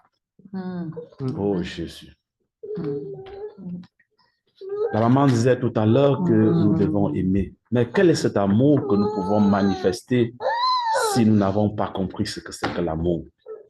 Seigneur, libère-nous complètement des ténèbres afin que nous puissions voir ton amour. Nous puissions comprendre comment il est grand. Nous puissions comprendre comment il est authentique. Et que nous puissions même comprendre comment le manifester vis-à-vis des autres. Seigneur, je te supplie. Personnellement, j'ai besoin de toi, Seigneur notre Dieu. Parce que lorsque nous aurons compris, nous aurons atteint ce degré de consécration avec toi, nous aurons donné à Dieu l'opportunité de te glorifier auprès des hommes. Parce qu'il y en a tellement qui ont besoin dans ce monde, qui ont besoin de voir quelle est la gloire de Jésus, qui ont besoin de comprendre que Jésus existe. Quel est donc celui qui peut diriger un troupeau si lui-même est dans les ténèbres? Ma prière, c'est que nos yeux s'ouvrent dès ce soir. Que notre façon de faire change complètement. Que l'objet de notre nouvelle naissance soit véritablement manifesté aux yeux des hommes. Nous voulons, Seigneur notre Dieu, être le porteur, les porteurs, Seigneur notre Dieu, de la mission à laquelle tu nous as appelés. Nous voulons témoigner du fruit de la nouvelle naissance par une conduite qui est complètement différente par le passé. Nous voulons désormais apprécier tes miracles tels que toi tu les opères. Tu n'opérais pas tous ces miracles juste pour le plaisir de nos yeux. C'était pour nous révéler qui était le Fils et ce que nous pouvions faire avec ce nom merveilleux. Oh Jésus. Béni sois-tu, Seigneur. Jésus. Amen. Seigneur Jésus.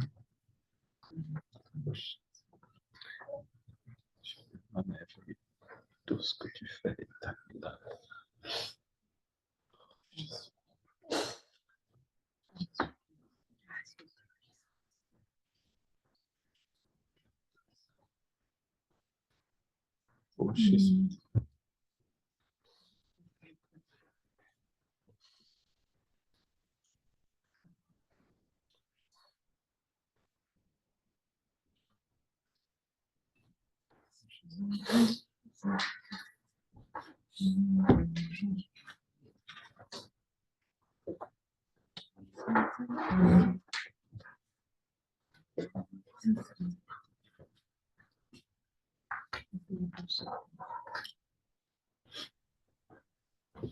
Seigneur, permets-nous d'aimer comme tu nous l'enseignes dans ta parole. Tu nous dis dans 1 Corinthiens 13, l'amour est patient, l'amour rend service. Il n'est pas jaloux, il ne se vante pas, il ne se gonfle pas d'orgueil. L'amour ne fait rien de honteux, il ne cherche pas son intérêt. Il ne se met pas en colère, il ne se souvient pas du mal. Il ne se réjouit pas de l'injustice, mais il se réjouit de la vérité. L'amour excuse tout, il croit tout, il espère tout, il supporte tout. L'amour ne disparaît jamais. Seigneur, guide-nous à être comme tu l'es. Tu es amour, tu es toutes ces choses. Transforme nos cœurs pour être amour comme tu es, pour que plus de gens puissent ressentir ton amour, Seigneur. Nous voulons être amour comme toi. Je veux pouvoir être amour comme toi, Seigneur. Je sais que je ne suis pas rendue complètement comme ça, puis j'ai encore à être transformée, puis je te remercie, Seigneur, pour la transformation que tu as faite. Continue, Seigneur, de toucher chacun de nos cœurs où ce qu'on a besoin d'être transformé pour être complètement à ton image, Seigneur. En ton saint nom, Jésus. Amen. Amen. Amen. Alléluia. Seigneur Jésus, je veux te remercier pour ton amour extravagant, ton amour inconditionnel, ton amour passionné pour chacun de tes enfants. Je te remercie pour ta patience envers chacun de nous. Je te remercie pour ta miséricorde. Je te remercie parce que tu continues à nous éplucher comme on épluche un épi de maïs. T'enlèves feuille après feuille, obstacle après obstacle, mur après mur, qui ont été élevés dans nos cœurs, dans nos pensées depuis notre jeune âge. Tu n'as jamais fini de nous éplucher. Jusqu'à ce jour, Seigneur, où on va pouvoir briller comme toi, Seigneur, quand que tu vas arriver au cœur du maïs, au milieu, à l'épi de maïs, puis que toutes les feuilles vont être enlevées, Seigneur. Ça me fait penser au verset de 2 Corinthiens 3, 18 qui dit « Nous tous, qui, le visage découvert, contemplons comme dans un miroir la gloire du Seigneur. Nous sommes transformés en la même image, de gloire en gloire, comme par le Seigneur, l'Esprit. » Alors, Seigneur, c'est notre désir de toujours se rapprocher de toi, Seigneur. De passer de plus en plus de temps en ta présence, à te contempler, à contempler ta gloire. C'est à ce moment-là que tu nous épluches, Seigneur, puis tu nous rends de plus en plus brillants pour toi, Seigneur. Alors, merci, Jésus, pour ta patience. Merci pour ton œuvre, parce que tu agis dans nos cœurs, jour après jour, à chaque jour. Tu vois qu'on tombe, mais tu nous relèves, Seigneur. Tu prends notre main, Seigneur. Tu es patient, Seigneur. Tu es tellement, tellement, tellement bon, Seigneur. Merci pour ton pardon. Merci pour tout ce que tu es, Seigneur. Notre espoir, Seigneur, c'est qu'un jour, Seigneur, on va être comme toi, Seigneur. Gloire à toi, Jésus. Amen. Amen. Amen. Amen.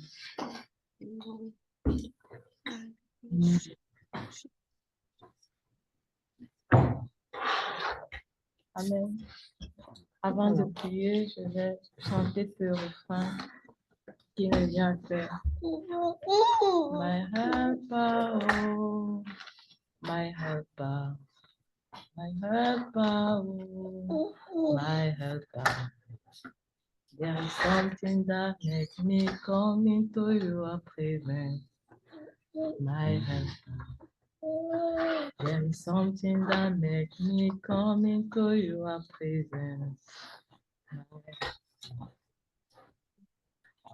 Comme Marie encore en cette soirée, nous ne savons pas ce qui peut nous attirer au pied de Jésus.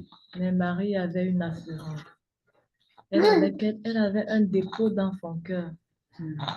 Elle avait eu une révélation de qui était la personne de Jésus. Je prie en cette soirée afin que le Seigneur nous accorde cette même révélation, qu'il se souvienne de chacun de nous et que nous ayons cette révélation parce que nous ne savons pas ce qui nous attire en Jésus, ce qui attire nos cœurs à lui. En cette soirée, nous avons encore plus besoin de toi, Seigneur. Viens encore nous révéler la personne de Jésus que tu es. Nous voudrons, Seigneur, comme Marie, tout abandonner pour nous mettre à tes pieds, pour contempler, Éternel, notre Dieu, ta gloire, pour comprendre, Seigneur, ce que tu as à nous enseigner. Nous avons besoin de toi, Seigneur. Nous voudrons être, Seigneur, des enfants, à l'écoute de ce que toi tu as à nous dire. S'il te plaît, Seigneur Jésus. Elle a su, Seigneur, notre Dieu, par ta révélation. C'est pourquoi elle a pris, Seigneur, ce parfum de grande importance, Seigneur, notre Dieu, pour le déverser à tes pieds. C'est parce que, Seigneur, tu avais ouvert son cœur. Tu avais ouvert ses yeux éternels, notre Dieu. Tu lui avais révélé quelque chose, Seigneur Jésus. S'il te plaît, en cette soirée, révèle-toi à chacun de nous. Oui, Seigneur. Nous sommes rassemblés autour de toi, Seigneur, et nous avons soif et nous avons l'espérance, Seigneur, notre Dieu, que toi, tu feras quelque chose pour chacun de nous. Nous comptons sur ta grâce éternelle, notre Dieu. Et tu as dit, Seigneur, que quand nous te demandons, si nous te cherchons de toute notre force, Seigneur, notre Dieu, tu te laisseras trouver. Nous avons besoin de toi en cette soirée. Manifeste-toi, ô Dieu, au nom de Jésus. Amen. Amen. Amen.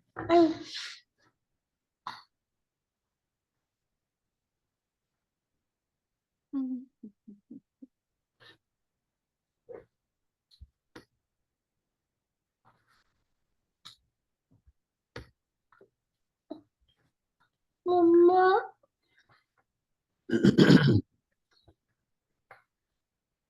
Aïe.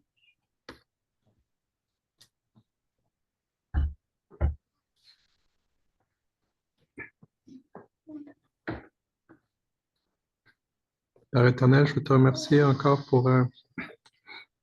sur ce que tu t'es révélé à nous dans le chapitre 12 de l'Évangile de Jean. Alors que dans l'Évangile de Jean, chapitre 12, Seigneur, on voit Marie qui a donné l'exemple, Seigneur, de quelqu'un qui te voyait de proche.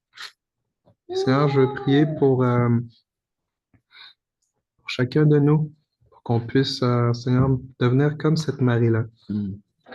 Seigneur, de pouvoir t'honorer, de pouvoir te plaire, de t'être fidèle, malgré l'incompréhension des autres disciples autour de nous. Seigneur, Marie a été incomprise, pas juste par sa famille, c'était les disciples, c'est ceux qui marchaient avec elle en suivant Jésus, là. Alors, Seigneur, je te prie que tu nous aides à garder les yeux fixés sur toi, fixés sur qu'est-ce qui est là pour t'honorer, te célébrer, puis même, Seigneur, qu'on puisse fièrement s'identifier à toi. Seigneur, je te prie que tu nous donnes, même je prie pour des rencontres spéciales avec toi. Ou est-ce que, Seigneur, on puisse même sentir ta présence, Seigneur. Pas juste sentir, mais Seigneur, sentir ton parfum, ton odeur, mon Dieu. Je prie pour que tu augmentes, tu nous rendes sensibles dans nos sens spirituels, afin d'entendre et reconnaître ta voix, afin d'ouvrir nos yeux pour voir, te voir. Seigneur, même pour pouvoir te goûter. Seigneur, tu dis goûter et sachez combien l'Éternel est bon. Seigneur, je te prie également pour te toucher, Seigneur, puis également pour te sentir. Seigneur, permets que nos sens puissent sentir et goûter aux choses qui sont célestes. Pas juste ce qui est attaché à la réalité terrestre des choses, Seigneur. Je te demande que tu viennes envahir nos vies de ta présence. Envahis nos familles de ta présence. Envahis nos mariages, Seigneur, de ta présence. Envahis notre célibat, Seigneur, de ta présence. Envahis notre veuvage, Seigneur, de ta présence. Envahis l'Église de ta présence. Envahis-nous de ta présence, Seigneur Dieu, afin qu'on puisse se tourner vers toi.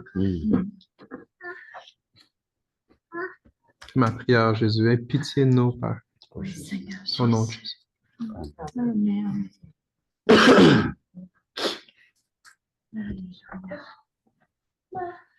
Maman.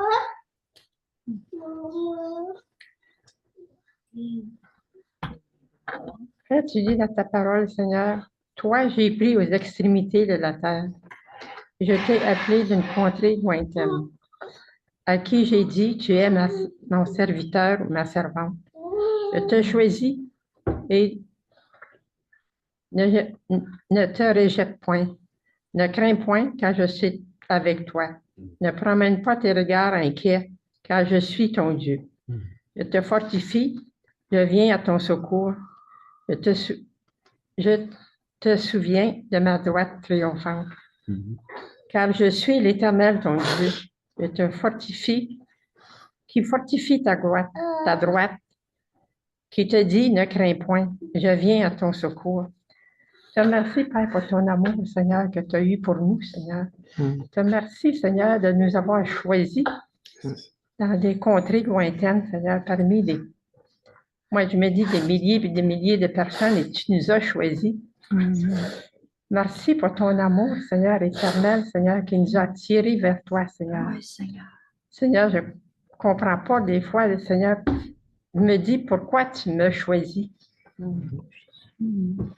C'est une question, Seigneur, qu'on se demande. Pourquoi tu m'as choisi, Seigneur? Oui, Seigneur, c'est par ton amour, Seigneur, c'est faire tes œuvres, c'est d'aller les chercher les autres personnes, Seigneur, qui sont perdues, venir, Seigneur, à ta connaissance, ta révélation, Seigneur. Merci, Seigneur, de t'avoir révélé à nous, Seigneur, à moi, Seigneur. Seigneur, et puis que je puisse glorifier ton nom, Seigneur. Que je puisse glorifier, Seigneur, tes œuvres, Seigneur, que tu as faites, Seigneur, envers nous, Seigneur. Changer notre vie, Seigneur. Nous étions des perdus et nous sommes retrouvés par toi, Seigneur. Merci pour ton amour, Seigneur. Alléluia. Dans le nom de Jésus. Merci, Seigneur. Amen. Merci, Seigneur. Merci pour cet enseignement de ce soir, Seigneur, qui est une belle révélation pour moi, Seigneur Dieu, et pour nous, Seigneur. Gloire à toi, Seigneur. Toi, Seigneur. Sois élevé, Jésus. Sois élevé, Jésus. Alléluia.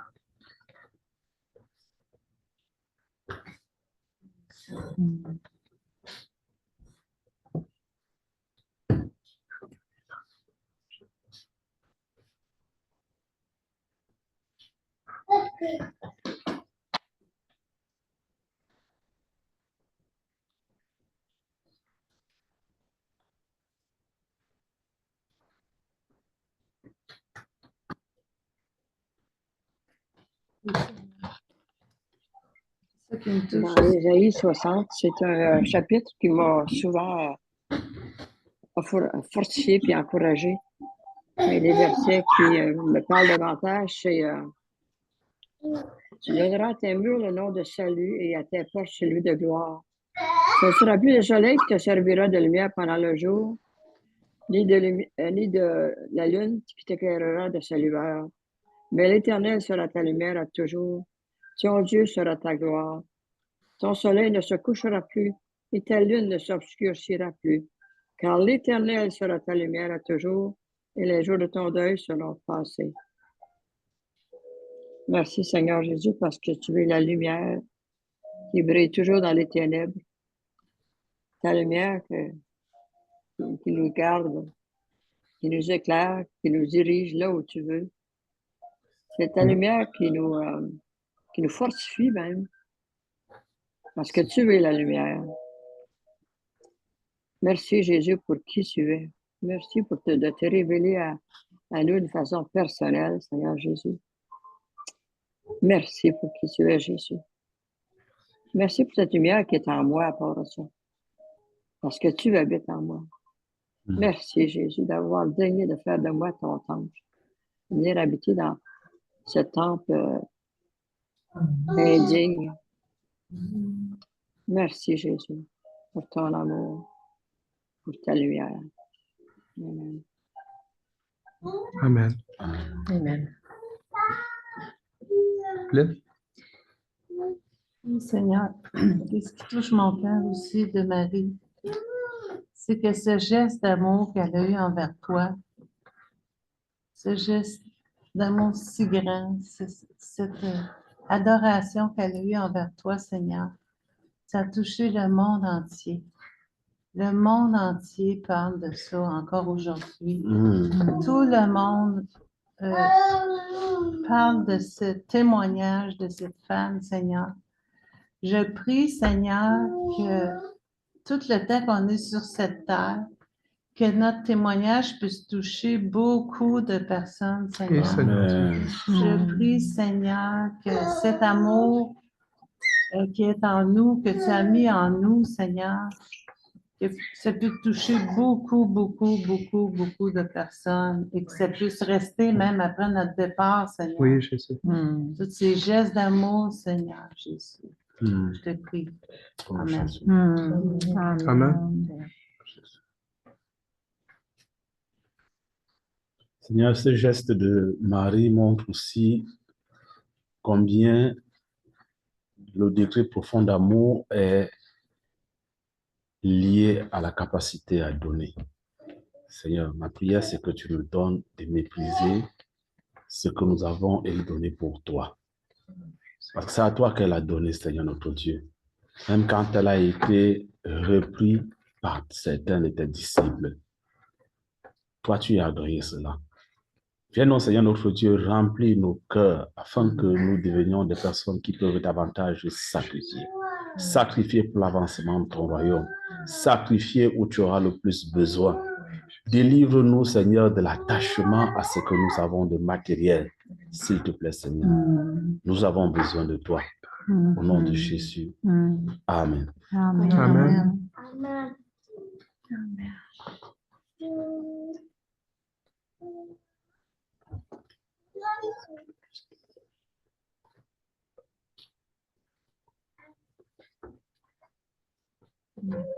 Je vais laisser l'opportunité. Si vous n'avez pas encore prié, puis vous avez à cœur de prier, je vous invite à le faire. Cela, on va pouvoir agréer avec vous dans la prière.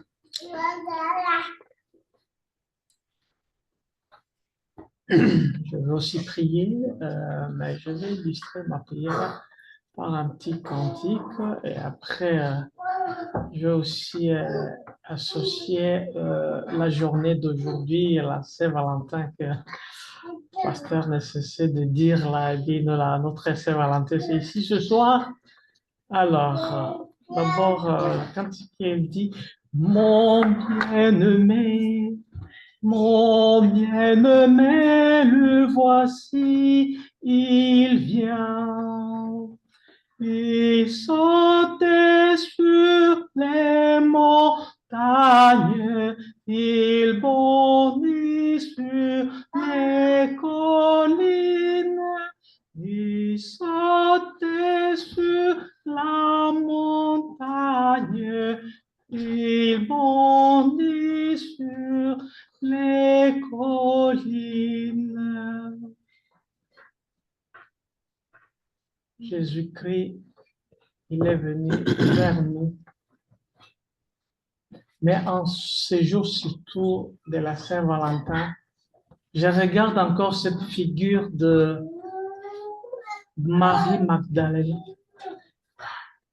une femme qui a le courage de s'approcher au milieu des hommes, ce qui n'est pas dans la tradition des Juifs, et le voici sur le pied de Jésus.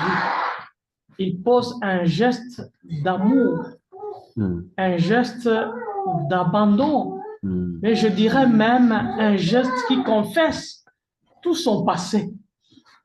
Et il reconnaît que je suis devant celui qui va prendre mes péchés et les effacer pour que je devienne une créature nouvelle. Et ma prière ce soir, Seigneur, à toi, notre bien-aimé, notre époux chéri, c'est de nous donner ce courage de Marie. Oui, Seigneur. Si Marie allait regarder la tradition, si Marie allait regarder les hommes, l'entourage, n'allait pas s'approcher à toi. Elle aurait peur, elle aurait honte. Mais Seigneur, tu l'as prédestinée pour que jusqu'à ce jour, on puisse parler d'elle. Oui, Seigneur. C'est pourquoi, Seigneur, je te prie, alléluia.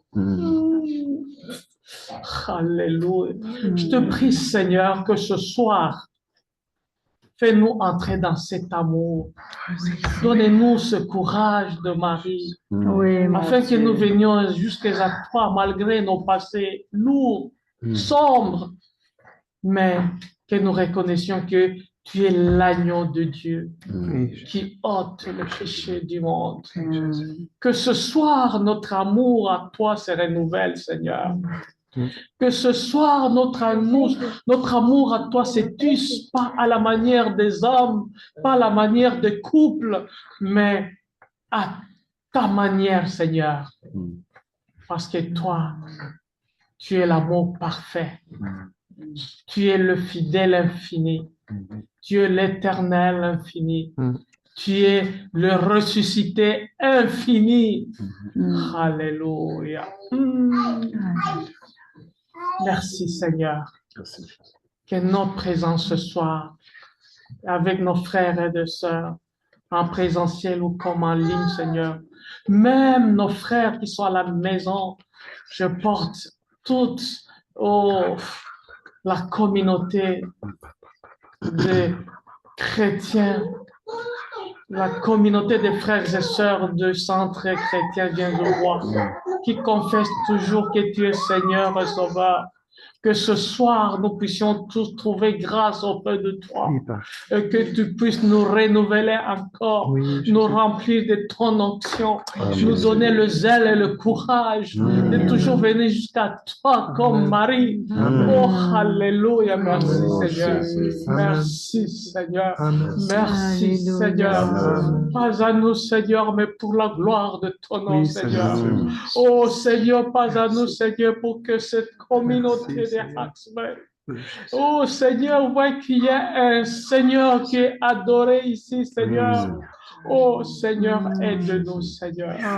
Fais de nous de Marie, Seigneur, dans notre communauté, au travail, Seigneur, sur la route où nous passons. J'aime quand notre pasteur dit toujours à Tim Horton ou à Frisco, Seigneur, quand on entre ou quand on sort, Seigneur, de nos maisons, de nos foyers, Seigneur. Oh, fais-nous de Marie, Seigneur, qui n'a pas eu peur, Seigneur, de venir à toi, de confesser ce qu'il est réellement devant toi, et devant toute l'équipe qui était là d'hommes, Seigneur. Oh, alléluia. Aidez-nous, Seigneur. Aidez-nous, Seigneur. C'est en ton nom que je prie. Amen. Amen. Amen. Alléluia. Amen. Amen, Seigneur Dieu. Merci, Jésus. Merci, Jésus. Merci, Jésus. Merci, Jésus. Jésus, Jésus. Merci, Seigneur Dieu. À toi la gloire, à toi la reine, à toi toute la louange, Seigneur. À toi la gloire, Jésus.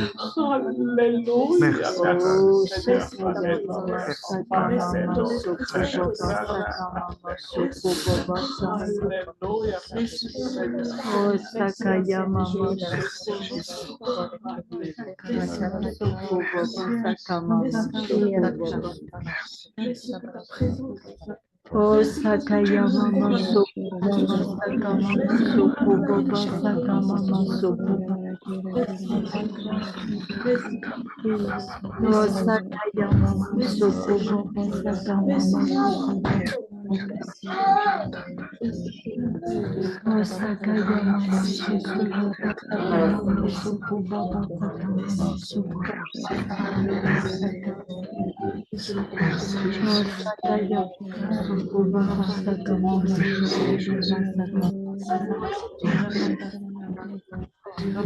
Oh, Sakaya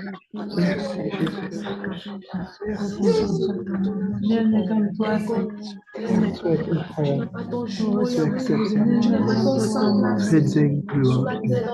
Tu es digne de tout respect. Tu es digne de tout honneur. À toi toute la louange et la gloire. Béni soit ton nom, Jésus. Merci, Seigneur Dieu. Qui est comme toi? Qui est comme toi? Qui est comme toi, Jésus? Merci. Merci. Merci.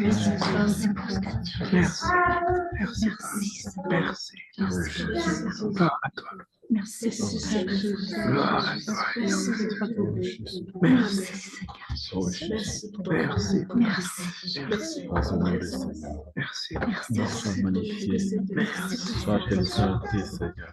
Tu es Nous ne rentrons pas dessus le tel que nous sommes venus. Alléluia. Nous ne sortirons pas tel que nous sommes venus. Nous sommes venus encore recevoir de toi ce soir, Seigneur. Et nous avons reçu. Papa, nous te bénissons pour cela. Nous te rendons grâce, Yahweh. Merci.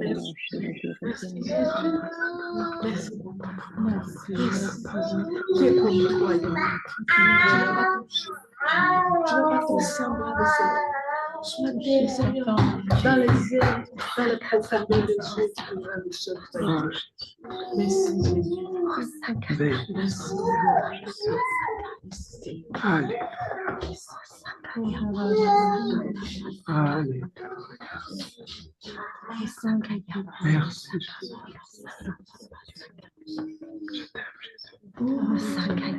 Jésus. Oh, qui est comme toi parmi les dieux éternels? Qui est comme toi, magnifique en sainteté, digne de louange, opérant des prodiges? Oh, qui est comme toi, Seigneur?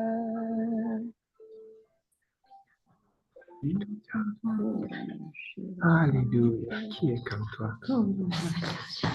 Qui est comme toi? Oh, Sakaya Mama. Qui est comme toi?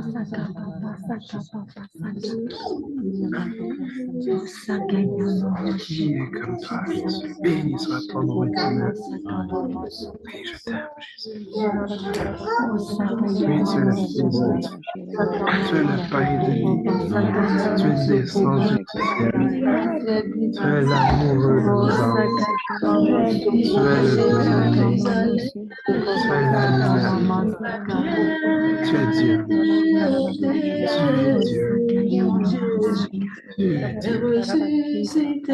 Tu es Dieu. Alléluia. Alléluia. À Jérusalem, la pierre est ôtée.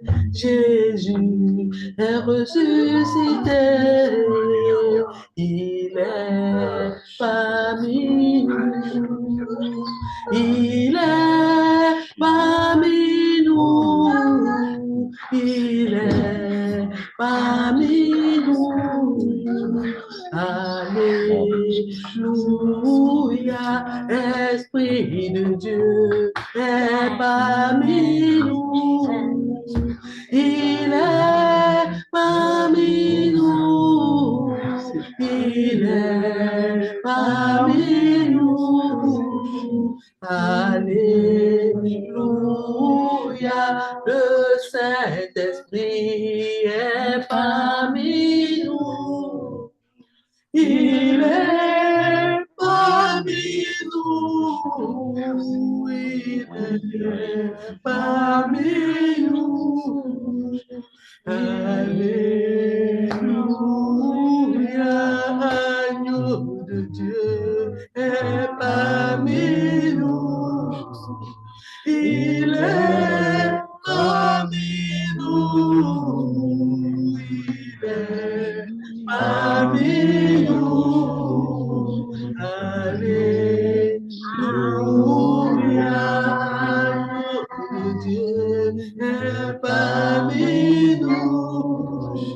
Il est parmi nous. Il est parmi nous. Alléluia, le Saint-Esprit est parmi nous. Il est parmi nous. Il est parmi nous.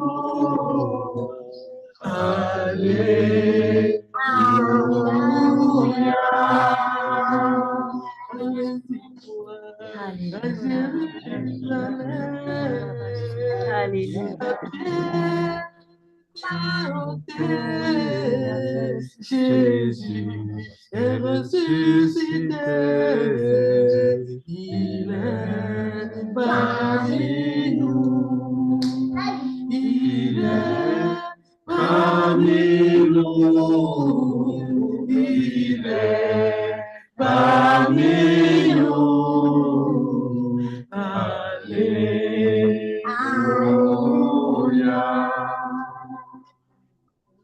Amen. Merci Jésus. Merci pour ta présence avec nous, Jésus. Merci Jésus. Tu es vivant. Tu es vivant. Merci. Merci pour ce que tu as fait ce soir, Seigneur. Merci pour ta ressource, Seigneur. Merci. Merci, Papa. Merci, Seigneur. Merci, Papa. Merci Jésus. Tu n'es pas un Dieu parfait, Seigneur. Ah ouais. Tu n'es pas parfait. Alléluia. Merci, Jésus. Merci. Merci. Merci que tu as mis de Merci pour Merci pour ton amour. Merci que tu t'es donné. Son regard s'abaisse sur nous, sa douce voix l'entend de nous. Je vous aime. Oh, je vous aime, sa douce voix l'entend de vous. Oh, je vous aime.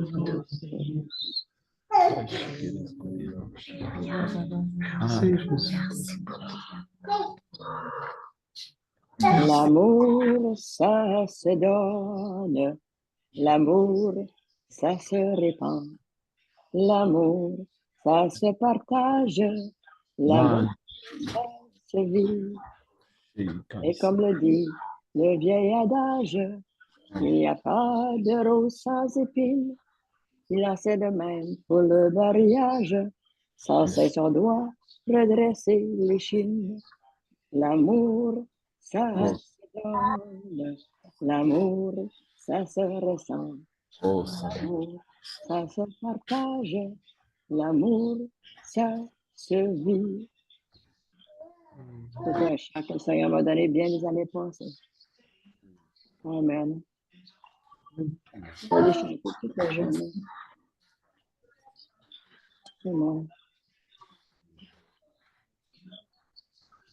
Seigneur, je te remercie de toucher nos vies. Seigneur, c'est un honneur d'être en ta présence. Amen. Seigneur, tu t'es manifesté, tu te manifestes encore parce que tu es vivant, et tu es présent, tu es ressuscité. Seigneur, tu as dit que si quelqu'un me sert, qu'il me suive, et là où je suis, là aussi sera mon serviteur. Seigneur, voici notre cœur, nous te cherchons, nous voulons te servir, nous te servons et nous voulons te suivre. Alors Père, continue, manifeste-toi. Au nom du Seigneur, je prie que tu te manifestes également pour ceux qui ont mal dans leur corps. Père, je prie que tu enlèves toute douleur maintenant dans les genoux, dans les bras, dans les articulations, dans le nom de Jésus. Amen. Alors, je prie également là où il y a de la tristesse, que ça soit juste absorbé par ta joie, Seigneur. Seigneur, je prie que toute douleur dans la vie, Seigneur, puisse être soulagée maintenant. Au nom de Jésus. Seigneur, je prie également pour les cœurs brisés. Seigneur, c'est la Saint-Valentin, mais il peut y avoir des cœurs brisés pareil, même si c'est des cœurs partout. Alors, Seigneur, je prie que les cœurs soient consolés ce soir. Amen. Consolés ce soir avec ton amour. Alléluia. Console les cœurs, Jésus. Console les cœurs. Alléluia. Console les cœurs, c'est ce que je te demande, Jésus. Alors que tu es présent parmi nous. Alléluia. Merci, Jésus.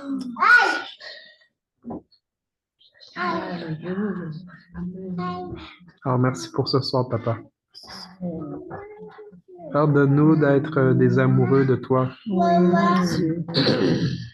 Merci de nous attirer encore à toi plus. Alléluia. Seigneur, cela pour que nous puissions te glorifier par notre amour pour toi. Alors, merci, notre amoureux, de t'être présenté à cette soirée de Saint-Valentin. Merci. Merci, Jésus. Alléluia. Merci, Jésus. Amen. Amen. Amen. Amen. Tu te sens aimé, hein?